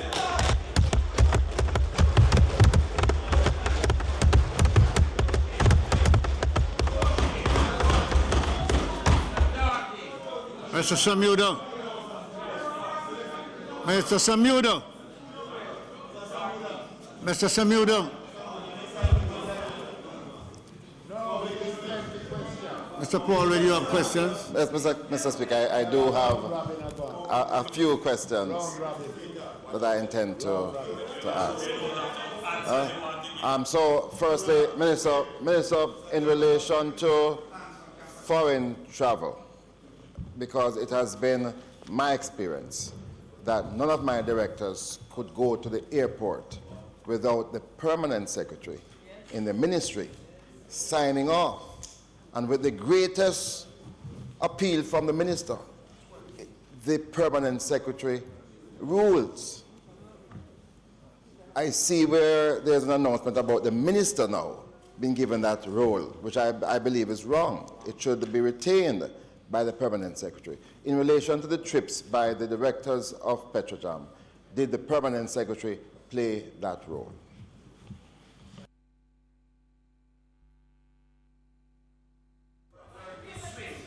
Member, are you making reference to the... I have to go and check on that one, to be quite honest. But I know for a fact that as minister, I did not sign off on any travel. I'm just saying, for directors.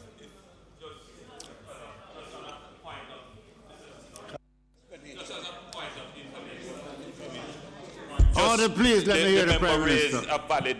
A valid question. When we received our report, we asked the same question.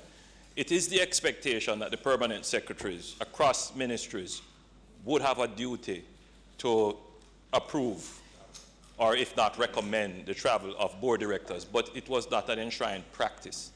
So it didn't happen in a universal way across all ministries. And so what we have decided to do is to make it now a part of the governance practice that the permanent secretary would recommend, but it's also important that the minister knows and approves. Yeah, no, I'm just speaking specifically to what happened in the Ministry of Energy, which happened to have the same permanent secretary as now obtained, and you're saying that it is not the practice anymore. Yeah. We've spoken about the trips by the chairman of the board, and we're focused on one trip to London and one to Brazil. Minister, how many trips that the chairman has taken fall into this category where there has been reimbursement? Because I'm aware that it's not only two. Member, I am aware of the two that we have been discussing, the one to London and one to Brazil.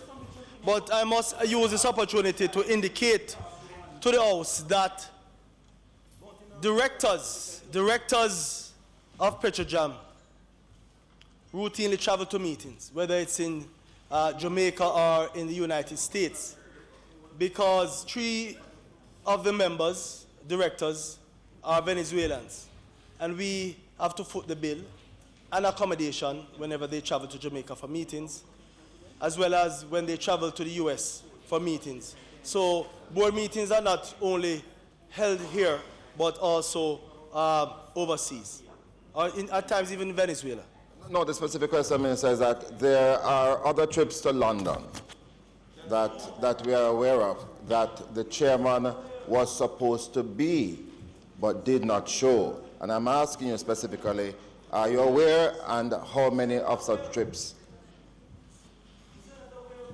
Member, I'm not aware of those trips. But what I will do, I'm sure that the Auditor General, in the process of the investigation that is ongoing, will provide us, I am sure, with information, because the Auditor General will be going back from as far as 2015 to now. So we'll get a better picture of the operations of Petrojam. Minister, you spoke about the level of competition that exists in the sector. And I want to raise, in relation to that, a report that was done. Last week, the Prime Minister last week did not hear about this audit report, and I'm sure by now you would have. But it appears that a competitor was utilized in the procurement of some high sulfur diesel on an emergency basis, but which was purchased but not supplied until 4 weeks after, thus belying the nature of the purchase being emergency. And I gather from the report that it is a competitor of Petrojam. Can you explain? Thank you very much, member. The matter that you reference is an emergency situation last year when, and I'm sure, member, you appreciate the fact that it is required that we have 21 days supply of fuel at all times, especially in light of a hurricane. At the time, the supply, we were below 14 days supply. In fact, I think it was around 13 days supply. Do not hold me to the actual days of supply. Now, in order for us to have adequate amount of fuel to supply, it was purchased not from a competitor, but from an entity that we normally purchase fuel from, CCIC. CCIC has an arrangement, a storage arrangement with a competitor. So the fuel is here. As a matter of fact, the process is that this entity stores their fuel here in Jamaica and use Jamaica as a hub for distribution within the region. And of course, there's also the opportunity for them to sell on the local market through arrangement with other entities. And so, fuel was purchased, but it was not transferred to Petrojam because, again, it was a hurricane and it was easily accessible, seeing that it was in the same vicinity. So that, I believe, could explain the reason why it did not actually went over to Petrojam, but Petrojam had access to the fuel. And these, of course, I'm sure you know, Minister being a farmer, member being a farmer minister, that most of these decisions are taken at the management level. Yes, but I still want to probe a little bit, because you mentioned that the purchase was done from a supplier called CCIC, but there is a competitor that facilitated this. I'm sure, remember, that I was quite clear in stating that there is an arrangement where this U.S. company uses the storage facility of another company, a Jamaican company. Right. So there was a benefit for the Jamaican company. I would not know. I could not say. I could not say, because I am not a part of that arrangement. It is whatever the contractual arrangement is between two private companies is outside of the remit of government. If you engage an entity for a service, then you expect that service, whichever way it comes. No, the reason why I'm probing it is that, and I did point to this issue in the Standing Finance Committee of Parliament earlier, because there is a company that has boasted that it can outperform Petrojam, and it was quoted in the papers as saying that they can sell $5 per liter cheaper than Petrojam. Now, it is my understanding that the facilitator here is that same company, and that they have been doing a number of arrangements in this way. In fact, the number that I was told is that there were 17 such purchases. Wow. Can you speak to that? I am not aware. I'm not aware. And in fact, we did I heard the rumors, and only one such incident took place, and that was under the emergency situation when we had the imminent hurricane. Much has been made, quite rightly, about the frequency of the meetings of the board of Petrojam. And it is true that this has been a problem, but that's the reason why two things were done. We did install a multimedia facility at Petrojam to facilitate constant contact with the directors of the company. But secondly, before we left office in January, we got the Venezuelans to place somebody in Jamaica, a director, so that you would not have this problem of the directorate not being able to meet. Why is it that after all of that, we had 9 months in which there was no meeting of the board? Thank you very much, member. I'm sure you will look back in history and look at what is fact. That prior to this administration, or prior to the previous board, there were never more than 2 meetings per annum of the board. This is facts. This is facts. And you are aware. You are aware. This is facts. No. Prior to the last meeting, which was December, I believe, or November 2017, the last meeting, meetings were held quite frequently. In fact, almost every quarter, almost every 3 months. And the record is there to show that. Now, member, you know, I'm not going to say you're being disingenuous. I'm going to say that you're not aware of the facts. In that,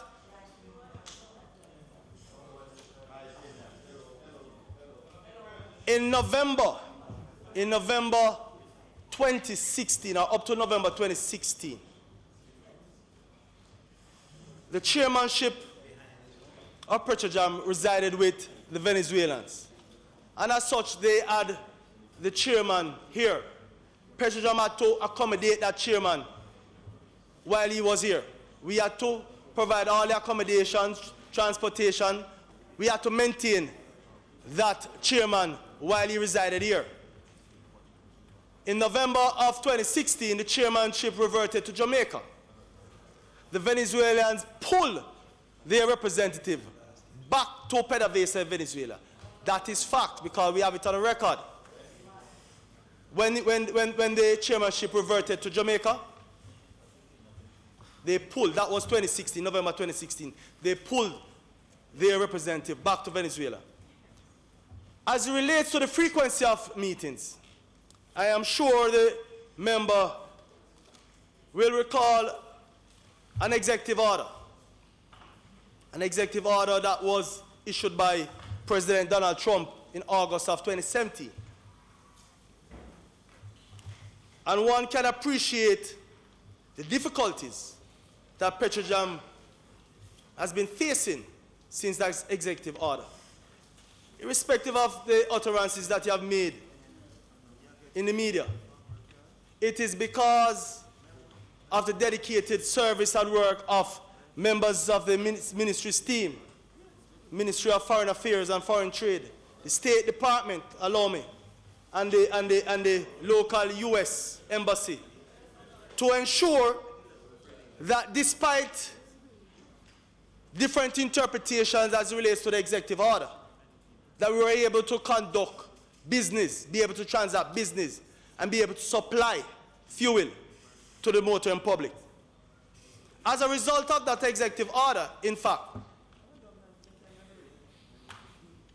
when the Venezuelans were supposed to reassume chairmanship of Petrojam in November 2017, it was thought prudent for us to continue to hold that chair because all the parties appreciated the impact of the executive order. And as such, it has caused us not to be able to have the meetings at the level or the frequency at which we want to have those meetings. And that is the fact. That is the fact. In fact, member, meetings have been scheduled, and the day before the meeting, having put all the arrangements in place, we received calls that the Venezuelan delegation will not be able to attend. That is fact. Minister, just going back to the issue of the purchases through West Indies Petroleum, I have a copy here of a 3-year contract involving the MD of Petrojam and West Indies Petroleum for such facilitation, as you have spoken. 3 years, and as I mentioned, we're talking about 17 shipments. And in that audit, the Venezuelans did point out that there were losses on the transaction, as far as they are concerned, of over 300,000 US per transaction in relation to this arrangement that has been in place with West Indies Petroleum. Remember, I see before you a document, stamped draft. Where? No? Yes, its draft is right there. Look at it. Oh, the water print, yes. So draft. Yes. So is that the actual document or a draft of an agreement? I'm not sure. Yes, it is the final draft. No, is it a signed agreement? No, I don't have this signed agreement, but there is an agreement. So there is an agreement, but minister, yes, no, but minister, you are the best person to tell us. You are the best person to tell us. I'm saying, minister, you are the best person to tell us. Member, you have made a statement, and you're giving the House the impression that that statement is fact. Yeah. Is it not fact? Is it I cannot, and that's why I'm asking you, because I'm hoping you'll be able to assist me. With that draft document that is before you, you are saying that Petrojam bought 17 shipments. Yes. Based on a draft. No. But what I can do, I can go and check and provide you with information. I am not aware. All right, so Minister, what we're trying to ascertain, is there a final contract that you're aware of? And as far as we are concerned, there is, and that there have been 17 purchases as a result. Well, member, I'm sure that you being a former minister will appreciate the fact that from an operational perspective, that is outside of the purview of the minister. I would not be privy to all the transactions at the entity. And that is it. If I may interject on this. No. Minister, in the absence of the board meetings, which you explained that it didn't take place for various reasons, let me ask this. Are you aware that one of the board members who recently demitted said that the board had not met for 9 months? Would that be an accurate characterization? I believe that based on the comments of the member, the former member, and based on the fact that there were difficulties in having meetings, or having these meetings, that it could be. In the absence of those board meetings, how would the ministry and you, the minister, exercise overall superintendence of the affairs of Petrojam? What mechanisms were utilized? I'm sure, member, that you are aware of the PBMA, which speaks explicitly as it relates to the arrangement of public bodies such as Petrojam. And the unique situation with Petrojam is that Petrojam is managed by a management team. The board normally sets policy, but it is managed by the management team, and at times will communicate with the permanent secretary if there are issues to be addressed, or there are matters that they would want some clarification on, or they may even speak to members of the board. Because I am sure that if there is an issue there that needed the intervention of the board, they could use whatever. They could even speak to the chairman or other board members for guidance. I know for a fact that there were committee meetings, of course, of the board. Did you, Minister, have any mechanism which you put in place to inform yourself regularly as to the state of affairs and the and whether or not good order existed at the entity. I ask that because I believe there are many ministers, many ministries that over many years have had regular encounters with either board members, chairmen of boards, or senior management as a regular part of their management operations. Was that the case during your stewardship of Petrojam? As it relates to the difficulties in the members of the board getting an opportunity to convene, at times we are notified of the fact that the Venezuelans at the last minute were unable to attend. But the reporting mechanism is that the management team reports to the permanent secretary, even though the PBMA speaks to the permanent secretary being excluded as it relates to certain activities such as procurement. But I'm sure that there was direct contact between the management and in fact, even the parent company, PBCJ, as relates to the issues there, if there are any. I to deduce from what you have said that you personally then had no regular knowledge of what was occurring in this enterprise for which you were responsible to the cabinet, and that therefore you, in your view, cannot be held accountable for any of this extensive set of breaches that apparently took place during your tenure as the minister responsible.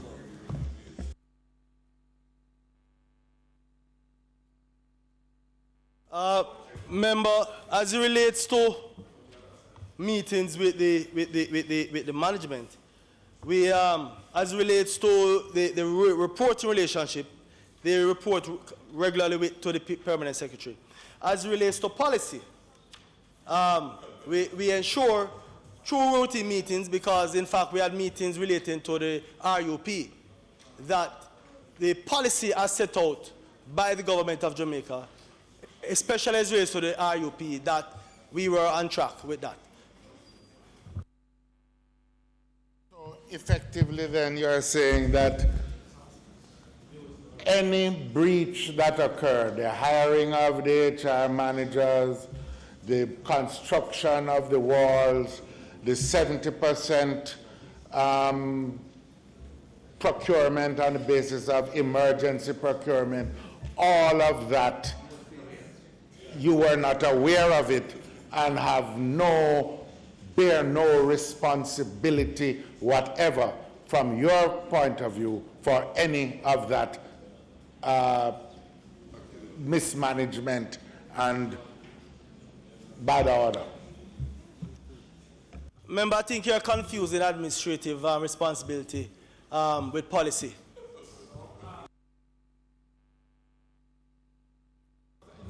Mine is a or no question, you know.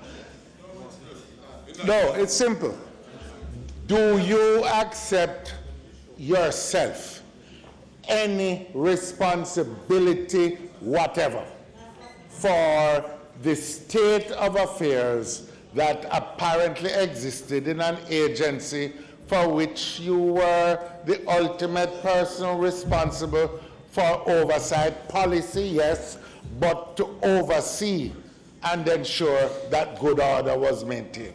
Ministers have the ability, if they feel permanent secretaries are not properly discharging their responsibility, to ask the Prime Minister to assign other permanent secretaries. In and of itself, the existence of that power suggests that there is an ultimate responsibility to ensure good order on the part of a minister. Do you accept or not any responsibility at all for what occurred? I'm very disappointed to see you come here criticizing civil servants.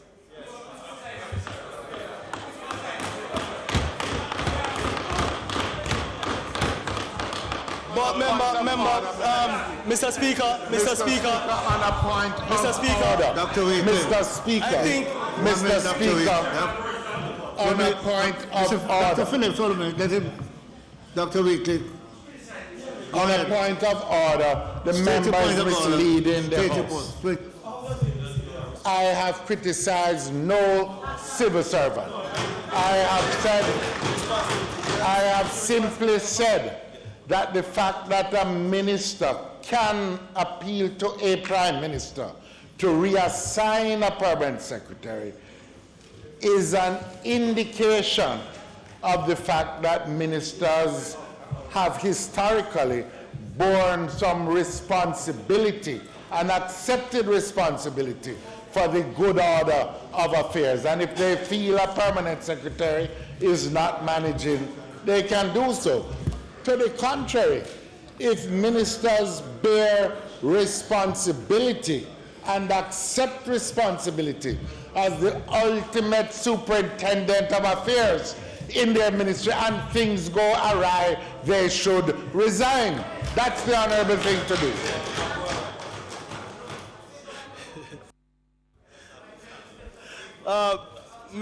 Mr. Speaker, I think the member is confusing responsibility or being responsible with fault. I am a responsible minister.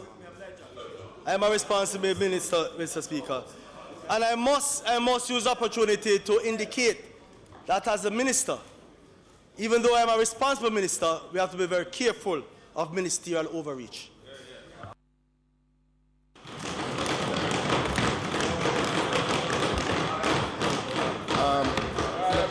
Minister, could you give us an update on the situation? Your mic. Yes. Thank you very much, Mr. Speaker. Mr. Minister, I would just like to get an update on the situation. Order, please. Yeah. Right.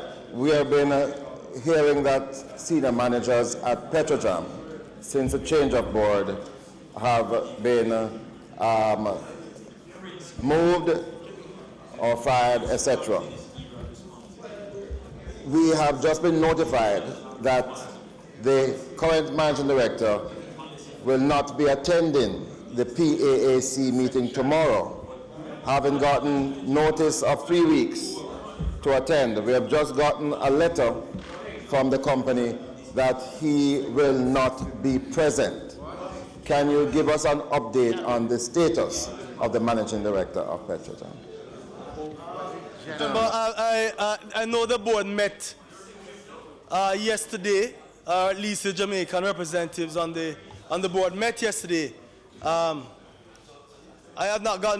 do not have any update as relates to senior managers, whether they are being relocated or separated.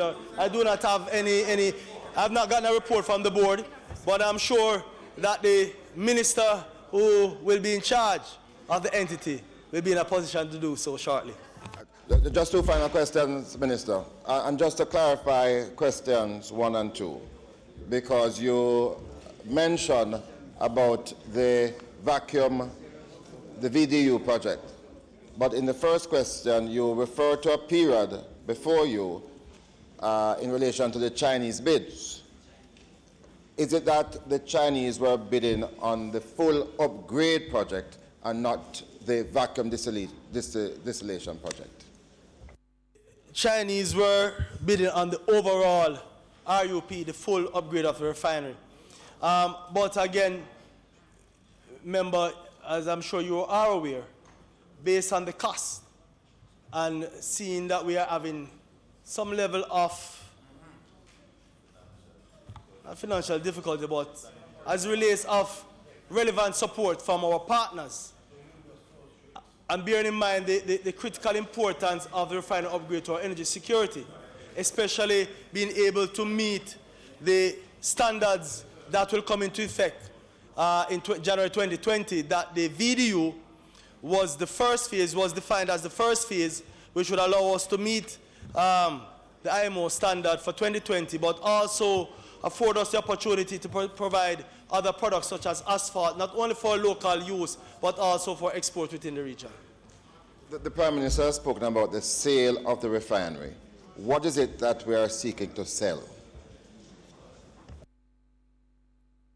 I do not believe that the Prime Minister was definitive in stating that the refinery is being sold. No. Divestment, I am sure, does not equate to sale, but full sale, because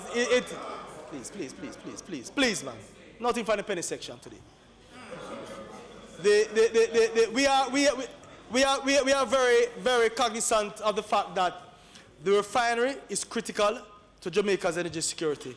Any decision going forward will bear that in mind. I know that you are very passionate about the refinery being owned by the government of Jamaica, and I'm sure that you will support our efforts to repurchase the 49% stake that is currently with the Venezuelans. Thank you. Mr. Speaker, the leader of government business challenged me to bring to the House, and I provided copies of the documents to you. I have in front of me 2 invoices, one dated October 15, 2017, and the other dated November 16, 2017. These invoices describe the services provided by Rodney Davis on behalf of Asher Corporation. In both cases, which is in front of you, Mr. Speaker, it includes one-on-one advisory to the CEO on both of these invoices. Now, Mr. Speaker, what is scandalous is that Petrojam entered into a contract paying this person $17,000 a month, or over $2.2 million, for services which the group managing director of PCJ said PCJ could provide and could be done in-house. The minister must provide an explanation for why taxpayers' money were being wasted on this consultant who describes his services as one-on-one advisory to the CEO. Can the minister explain? Mr. Speaker, as it relates to the question posed by the member from Eastern St. Andrew. Southeast St. Andrew. Southeast St. Andrew. The consultant, first let me address the matter of the group's general manager saying that we have our PCJ as in-house capacity or capability to do this bit of work. Indeed, we have a CFO that is capable of doing the job. But at the time when and I'm sure that the group general manager can even clarify, because the manner in which the question was asked was, is it that Petrojam have the capacity to do this type of work? And the answer was yes. And it is correct that Petrojam has the in-house capacity. But at the time when the service was required, we did not have our group CFO could not afford to do that. And I'm going to give you the information. I'll give you the information. So while the parent company, the Petroleum Corporation of Jamaica, could offer financial assessment services, same would not have been available in a dedicated manner based on the urgency, the magnitude, the time constraint, and need for support in market assessment services. And I must add that the service that was offered by provided by the consultant facilitated us being able to get the approval for the VDU at the board level, at PIMSEC and PIMC. So you are contradicting what the group managing director of PCJ said, which is that... No, I clarified. No. The group managing director at the PAAC meeting 2 weeks ago was very clear. When he was asked whether these services could be provided in-house, he said yes. The minister is saying the CFO was not available to provide the services. The CFO was very much functioning in his position and had the capacity to do so. Now, why would you be paying somebody $2.3 million a month, Jamaican, for a service which you can provide by yourself? There must be an explanation for this. That's annualized, over $25 million a year to this person when you have the capacity in-house, as was indicated by the group managing director. And further, before you answer, why were monies paid since Asha Corporation was the entity engaged? Why were monies paid directly to Rodney Davis for this contract? Thank you very much, member. So I want to take the second part of the question first. I want to bring back your attention to the executive order. Executive Order 13808. And this is something that not only affected the situation between Asha Corporation and Petrojam, but a number of other entities. Because the banks, the correspondent banks, had their own interpretation of the executive order. And as such, the processing of transactions became very difficult, especially as relates to payments overseas.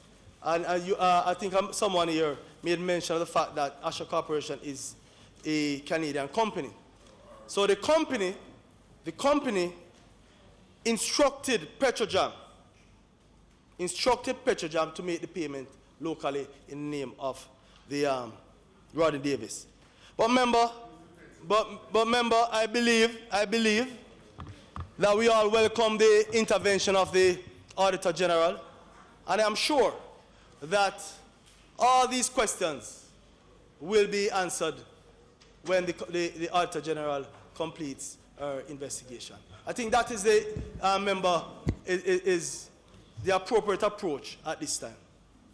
So you're basically saying you're not answering any more questions on this matter? Because I would like to know when the executive order came into being and when was Asha Corporation and Rodney Davis engaged? And when was the first payment made? Because the first payment to this entity was made well before the executive order came into being. So the executive order can be the basis or the excuse for why, after engaging a company, you then make a payment directly to the individual. Well, member, I do not have, Mr. Speaker, I do not have the information as to when the company was engaged. But I can tell you, Mr. Speaker, that on the conclusion of the Auditor General's investigation, we will all be in a better position to deliberate on this matter. Mr. Speaker, I have other questions. Can the minister indicate when staff have to travel overseas, what is the basis or the procurement of their airline tickets to travel overseas? How is that done?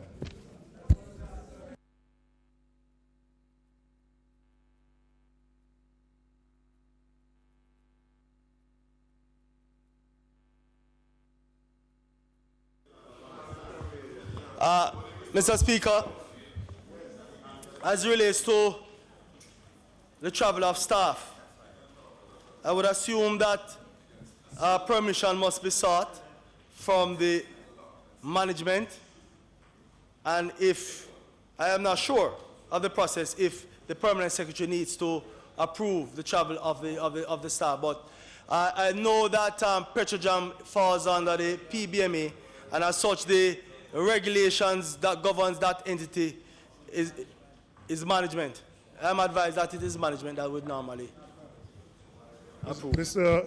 Speaker, can the minister indicate whether any staff members of Petrojam actually went to London for the set of meetings that the chairman booked a ticket and said because of a winter storm he couldn't attend? Did staff members of Petrojam attend those meetings in London?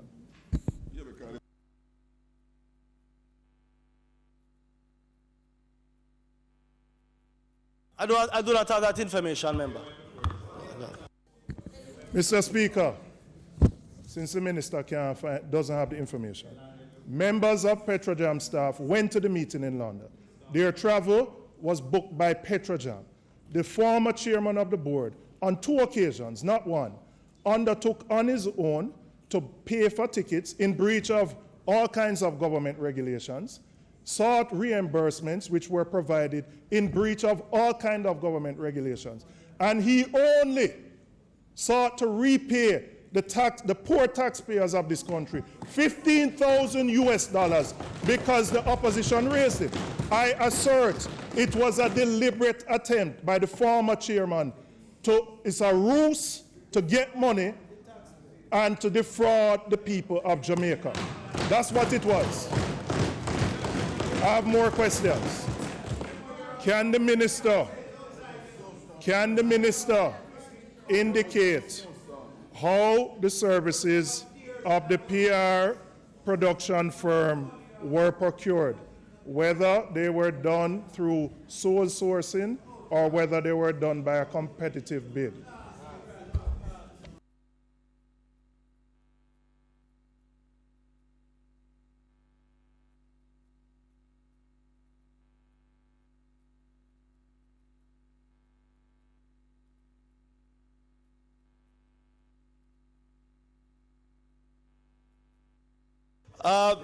Mr. Speaker, the answer to that question is, I believe, direct contracting. That's sole sourcing. Can the minister indicate whether any other payments were made to the same firm for services provided outside of the sum paid for the retainer?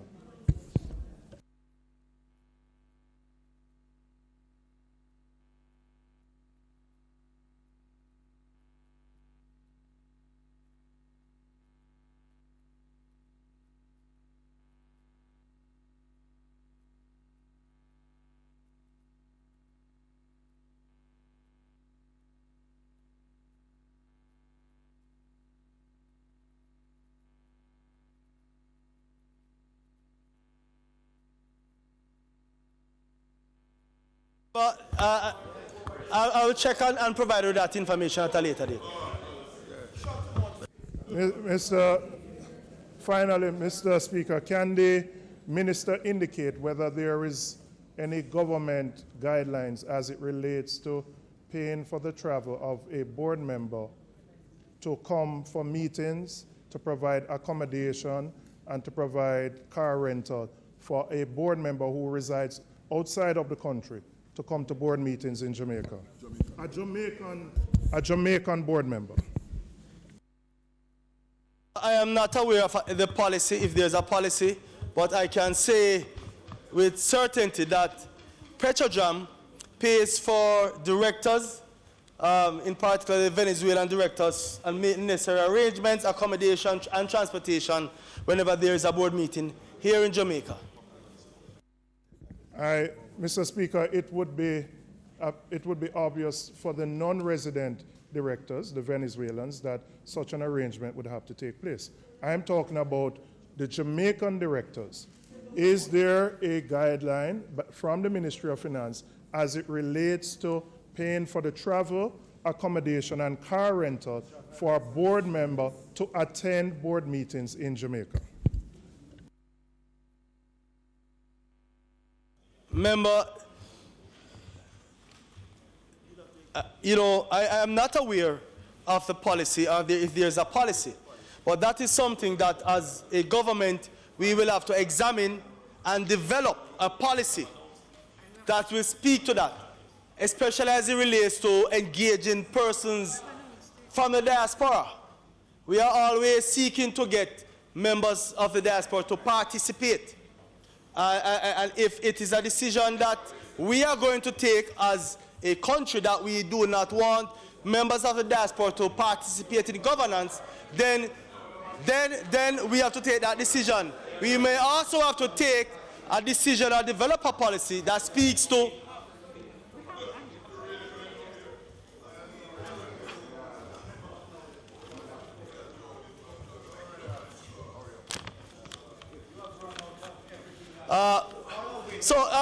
member, I draw your attention to to the cabinet decision that speaks to the residential status of persons that are nominated to boards.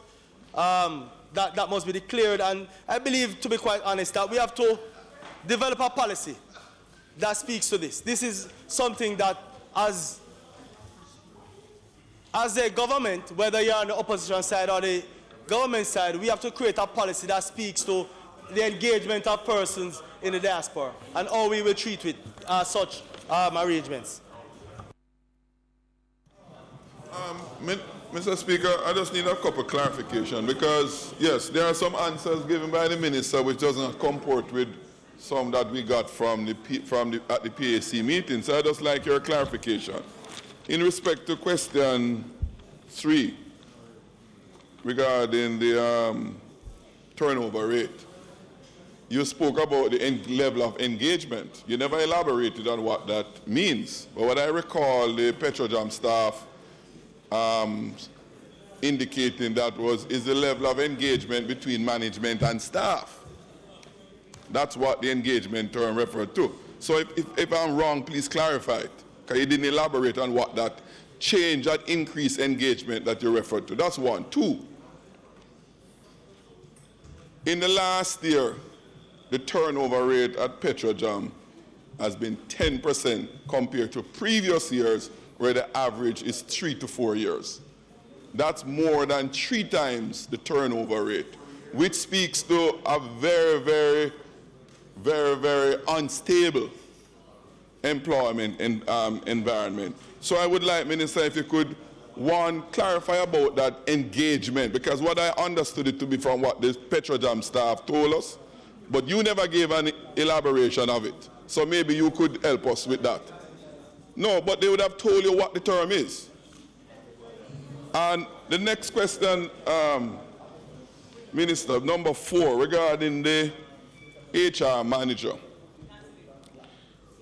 Information you have is that the HR manager, when initially engaged, the salary scale at the time was inclusive of all the other benefits. The base pay was just about $7 million per annum. And then it was increased subsequently to $12 million, which would represent roughly a 50% increase within that period. And I just wondered, Minister, if you were advised what was the justification for that substantial change upon taking employment there in that time. The third question I would love you to clarify a bit for me, Minister, is the number 6 regarding the chairman. At the PAAC meeting, Minister, the staff indicated that other staff members attended the meeting in London. And the weather report is that there was no thunderstorm in London at the time. Okay, that's what came out at the PAC. The then chairman was traveling from Maryland, and that's when we substantiated that the Jamaican nominated chairman was domiciled in the US and not in Jamaica. And by extension, all his travels and matters relating to Petrojam outside of Jamaica and those in Jamaica, including whatever meetings, subcommittee meetings, events, functions that Petrojam was having, those expenses were being paid for by Petrojam. My question, therefore, Chairman, at the time of nomination of the gentleman as chairman, were you aware that he was domiciled outside of Jamaica and all expenses relating to his services would be borne by the revenues of Petrojam? And secondly, in that regard, Minister, did you consider that the value that he is bringing by incurring those expenses could not have been otherwise provided by any persons domiciled in Jamaica? And my other question, did you advise the Prime Minister when you were making the nomination for this appointment that the person so being nominated was not domiciled in Jamaica? Member, as it relates to the travel expenses and the remuneration for the HR, I believe that we will get more information on when the Auditor General completes work. As it relates to the residency of the chairman, I believe at the time of his appointment, he was here. He resided here in Jamaica. Yes, yes. No. No, he's not. He's what? Well, I can say this, though, that at the point of appointment, I am almost sure that he was here. I can go and check that information, because it was just recently that it came to light that he migrated, got married and migrated. So I can provide some additional information. I do not want to mislead the House, so I think I should check.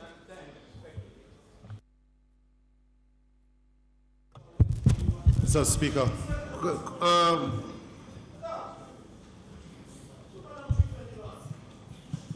Members, Mr. Paulwell did indicate to me. Mr. Phillips, you have an additional question I'd like to ask. Go ahead. Mr. Speaker, just wanted to ask the Minister on the issue of the wall that was constructed. And just wanted to know if when that wall was, did that wall go up by sole contract, or was it put to tender? And if not, who was the contractor that constructed that wall?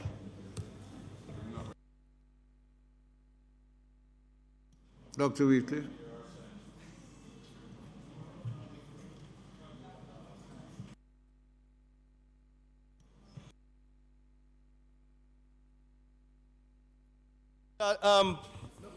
Pleased to answer that question, because what it does, it brings into context the reality of the situation. Because quite a bit of innuendos have been circulating that seeks to mislead the public. Now, as it relates to the construction of the perimeter wall, firstly, and I want to put this into context, that Petrojam as an entity handles huge volumes of volatile material. And I'm sure you can appreciate that it is a unique national asset that has to meet exacting international standards, along with local environmental safety and security standards. And critical to all of this is the need for a perimeter fencing.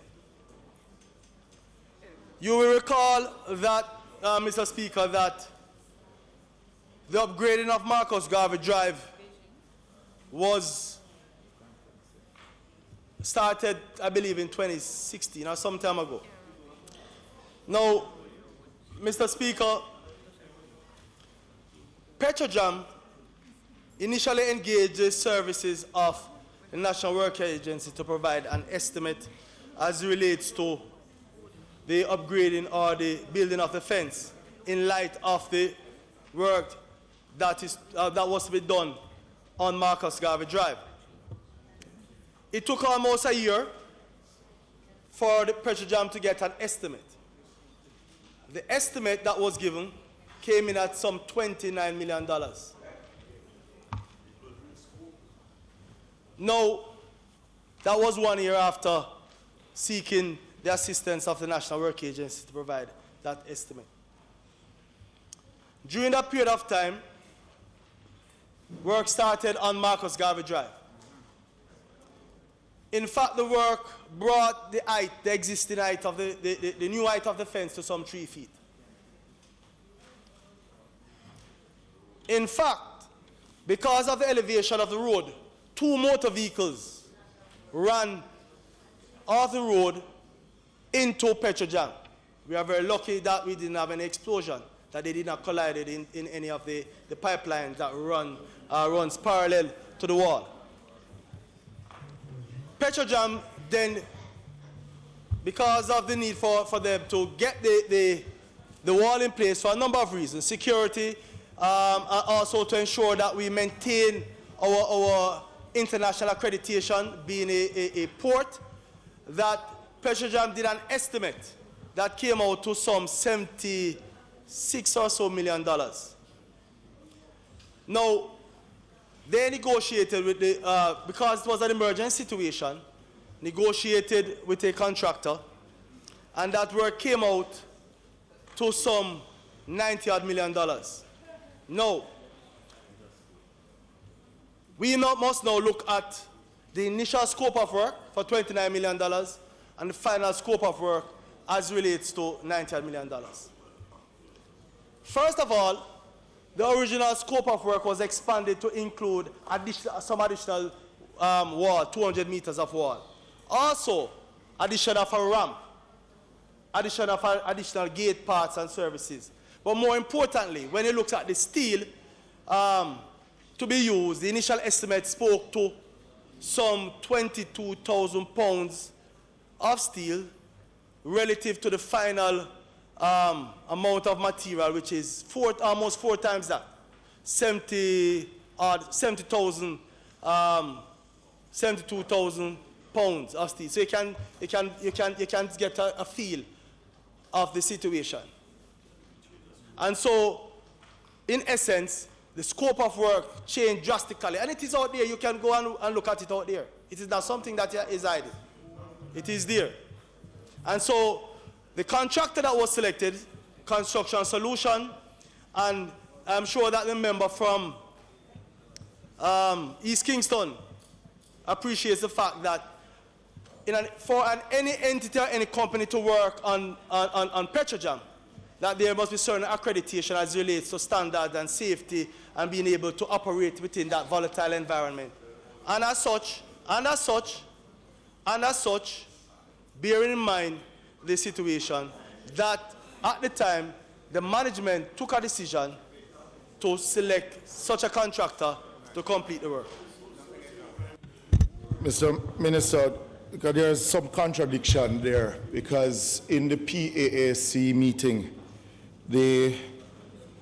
when the issue of the wall came up, the members from the technical team that came, so that the contract came up to 74 million. With variances, it went to 96 million.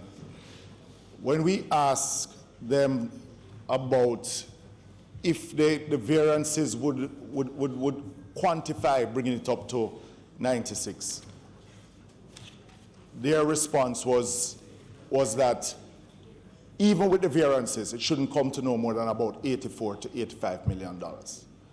Now, why not then put it to limited tender or selective tender? And is this company the same company that was mentioned in the OCG report that you as minister was also accused of manipulating the bushing work of 2016? First of all, let me start by saying that you're out of order. Out of order. With those insinuations, you know, you have now gone to the level of the member from Central Manchester. But on a point to order, Mr. Speaker, it was in the OCG report. I'm just merely asking the minister a question. Mr. Speaker, let me just put the matter to rest. That the OCG, the then OCG, looked into the matter, looked into this very said matter, right? And the necessary information was provided to them.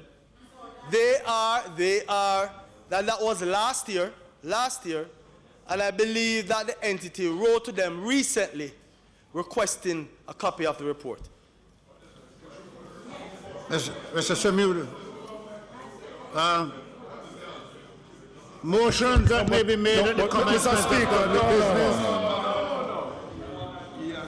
Mr. Speaker, I just asked the Minister to just answer if this is the same company that that Petrojam has given a $96 million contract to. If this is the same company that was in an OCG report that the Minister was accused of manipulating the bushing work from the $600 million contract. That's all. It's either yes or no, Mr. Speaker. Mr. Phillips, Member Phillips, please ask a question if it was the same company without going to the next part. It's not fair to the member. Because he's going to talk about who we've been going very well. Well, I'm asking, can the Minister then answer if it is the same The question is from Mr. Phillips, is it the same company or not?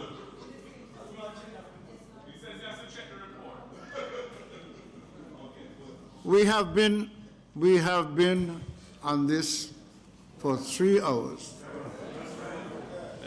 And I know of the importance of this matter.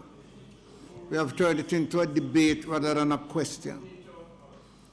I am going to ask if we can try and wrap it up by 5:30 so we can go on with the business of the House. Mr. Golden has a question. Thank you, Mr. Speaker.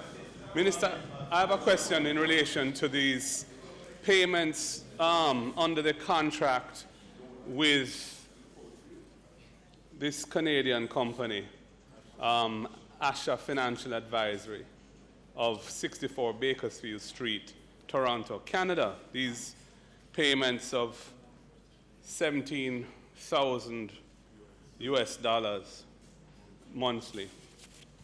Minister, my question for you is, are you aware that payments by a Jamaican resident entity like Petrojam to a foreign company for industrial, commercial, information or advice or management or technical services or similar services or facilities, such payments are subject to withholding tax under Jamaican income tax law? Are you aware of that? I'm not too afraid with the finances and tax law. But I'm sure, member, that the management or whichever entity that contract services of this nature should be aware. Minister, I have a copy of an invoice, 2 invoices here, in which the company, this Canadian company, has instructed the payer, being Petrojam, please pay Rodney Davis on behalf of Asha Corporation. I ask you, were those payments subject to withholding tax? Was tax, Jamaican tax, withheld from these payments that were made to Rodney Davis on behalf of Asha Corporation? Speaker, in all honesty, I believe that the question that is being posed by the member is outside of my remit as minister. I do not micromanage the entity. Exactly. And Mr. Speaker, I believe that the Auditor General, who is currently at the entity doing a bit of investigation, will be able to shed some light on this from an operational perspective. So, Mr. Speaker, there is nothing on this copy invoice to suggest. Order, please. Let me hear Mr. Golden. Mr. Speaker, there is nothing on this invoice to suggest that any taxes were withheld from these payments. I have 2 invoices here, and that would suggest a breach of Jamaican tax law. And I would ask, the Minister is not in a position to answer whether or not Jamaican tax law has been breached by these payments. And he's referring the matter to the Auditor General, as he has done several other matters. And we look forward to seeing what the outcome will be, since the Minister is unable to answer. Dr. Burke. Thank you very much.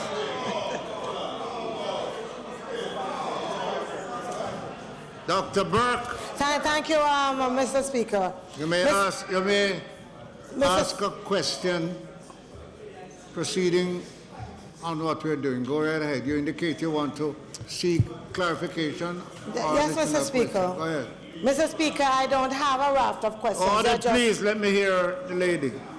I don't have a raft of questions. There are just a couple of things that I'm not clear on, and I'd like to see clarification from the minister. As it relates to question 4, I just wanted to find out from the minister, since a lot of the procurement that we have heard has been sole sourcing, I wanted to find out what the process was. Also against the background of what the member from Central Manchester said about the firing of the previous HR manager, how was the HR manager hired? What was the process that was used in that? Member, I don't have the exact process before me that was employed. And it's going to sound like I'm referring all of this back to the Auditor General, because there's an ongoing investigation. And all of these issues will be looked into. Minister, just to find out, did you recommend the individual in question? No.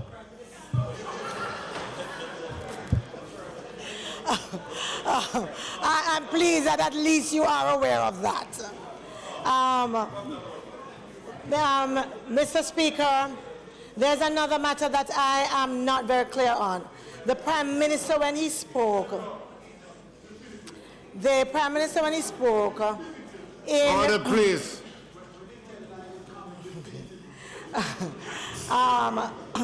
The Prime Minister, when he spoke in response to the way in which the matters of overseas travel was handled, explained that when the matter came to Cabinet, as was raised by a member from the opposition, the minister in response said that he was not aware and he would have to query. And this was in relation to the involvement of the permanent secretary.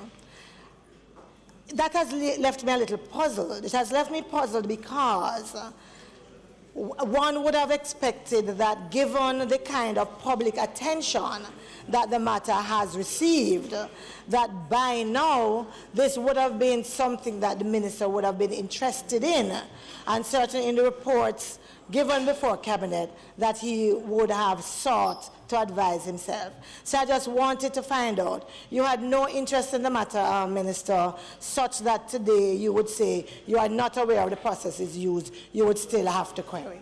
That's a question. No, I'm not done.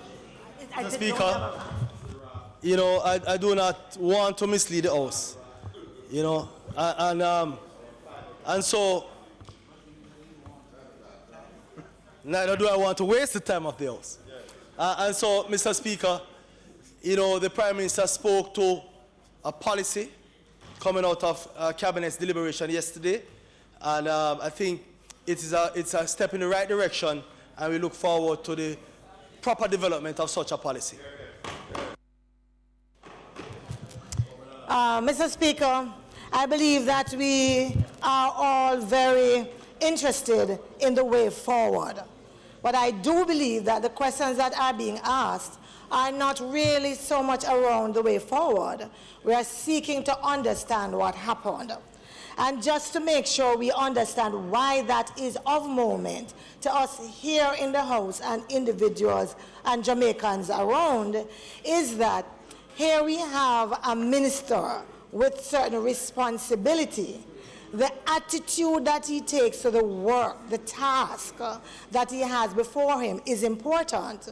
We note some changes in terms of the assignment of the Prime Minister as it relates to the portfolio responsibilities. But if that same attitude is carried to other portfolio areas of responsibility, we would still be concerned. Yes, we would still be concerned. so that is the reason why we are asking these questions.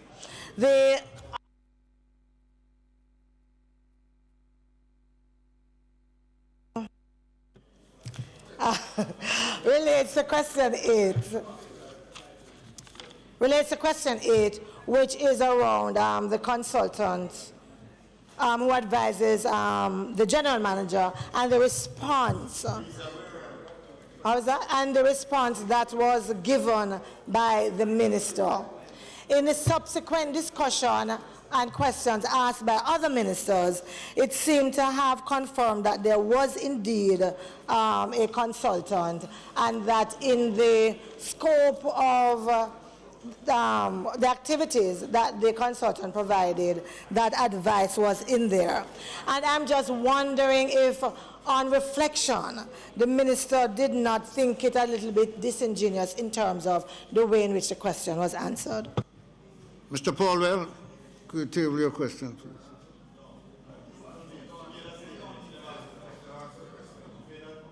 I thought, member, if you ask a question, I can direct the minister to answer. But when you make a debate, it's difficult for me. So, Minister, you have a question, and then Mr. Paulwell is going to table his question. So will you finish to answer that if it's a question?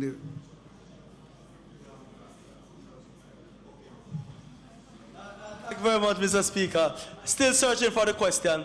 Mr.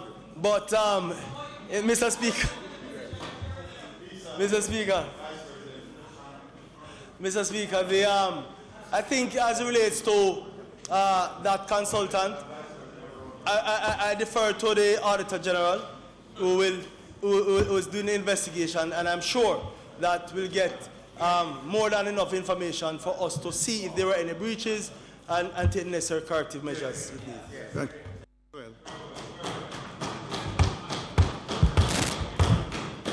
Mr. Speaker, at the end of 21 days, Prime Minister, at the end of 21 days, I wish to ask the Minister with responsibility for energy the following question. Motions that may be made at the commencement. And Mr. Speaker, as the PM is here, earlier on I had asked if you were going to be doing a statement in Parliament. And you know, especially because of the portfolio of energy being brought to the Office of the Prime Minister, I really thought and was expecting that you would do a statement, and I see you have your folder, and I'm hoping that we could have a statement on this matter, which has a national import. Mr. Speaker, it was the intention to actually make a statement today, but given the agenda that is here, it's a packed agenda, and also with regard to, Mr. Speaker, that I wanted to have further information in the establishing of the strategic, the enterprise team that will do the strategic review, which I'm finalizing. By Monday, after Cabinet, I should have finalized that. And so the next sitting of the House on Tuesday, I should be in a position to deliver a statement to Parliament. All right, now you get it. Motions that may be made at the commencement of public business requiring notice. Motions relating to the sittings of the House. No. Mr. Motions Speaker. for leave to introduce bills.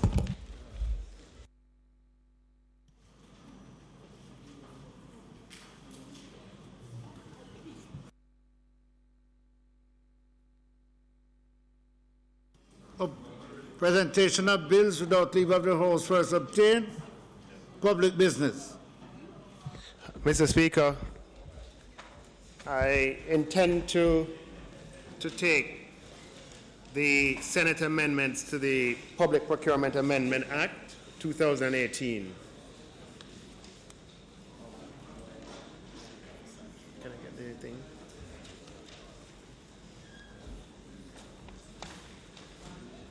Mr. Speaker, the bill entitled An Act to Amend the Public Procurement Act, which is before the House today, is returning to the House for concurrence of amendments made in the Senate when it was debated there on June 15, 2018. Mr. Speaker, you will recall that this bill was passed in this Honorable House on the 15th of May, 2018, and seeks to amend the Public Procurement Act, which was passed on October 5th, 2015, but which has not yet been operationalized. Mr. Speaker, the Public Procurement Act and the proposed 3 sets of regulations which support the Act represent a significant achievement in the country's development of a comprehensive public procurement legislation that is aimed at anchoring the reform of public procurement in Jamaica. Mr. Speaker, with the passage of the bill entitled An Act to Amend the Public Procurement Act in this Honorable House, and with the bill having passed in the Senate with a few amendments, we are one step closer to being able to operationalize the Public Procurement Act. Mr. Speaker, as noted before, the bill was passed in the Senate on the 15th of June 2018 with 3 amendments for concurrence in this House. And Mr. Speaker, we'll go through the amendments as have been set out or were set out in the amendment sheet. There are only 3 of them. In paragraph C of clause 2, Mr. Speaker, new definitions are being inserted in that paragraph. And these definitions are for the terms ultimate effective control and ultimate ownership. Mr. Speaker, you'll recall that when the bill was debated in this Honorable House on the 15th of May, the definition of the words Jamaican or from or made in Jamaica as they relate to special and differential measures was amended on the floor in order that the concepts of ownership and the concepts of control would accord with the concepts as defined in the Companies Act of Jamaica. And while the definition was amended to reflect these concepts, the precise language used in the Companies Act was not used in the amendment here on the floor in the revised definition of Jamaican. And in this regard, Mr. Speaker, the definition is being refined to ensure consistency with the definition in the Companies Act of Jamaica. So, Mr. Speaker, at clause 2, paragraph 2, subsection B, as shown on the amendment sheet, the definition of Jamaican is now being amended so that paragraph B, subsection 3 in the definition will be deleted and replaced with the following words, and I quote, subsection Roman numeral 3, in which more than 50% of the equity interest is under the ultimate effective control of or ultimate ownership by a Jamaican. Mr. Speaker, it was considered prudent to also define these concepts in the Public Procurement Amendment Bill. So, Mr. Speaker, it will be noted that in clause 2 at paragraph 2, subsection A, the following definitions are to be inserted next after the definition of supplier. And I quote, ultimate effective control has the meaning assigned to it by section 2 of the Companies Act, and ultimate ownership has the meaning assigned to it by section 2 of the Companies Act. The word effective had been omitted, Mr. Speaker, from the definition as it relates to control, and the word ultimate had been omitted from the definition as it relates to ownership. But the language in the Companies Act is ultimate effective control and ultimate ownership. Mr. Speaker, I move that these amendments be adopted by this Honorable House.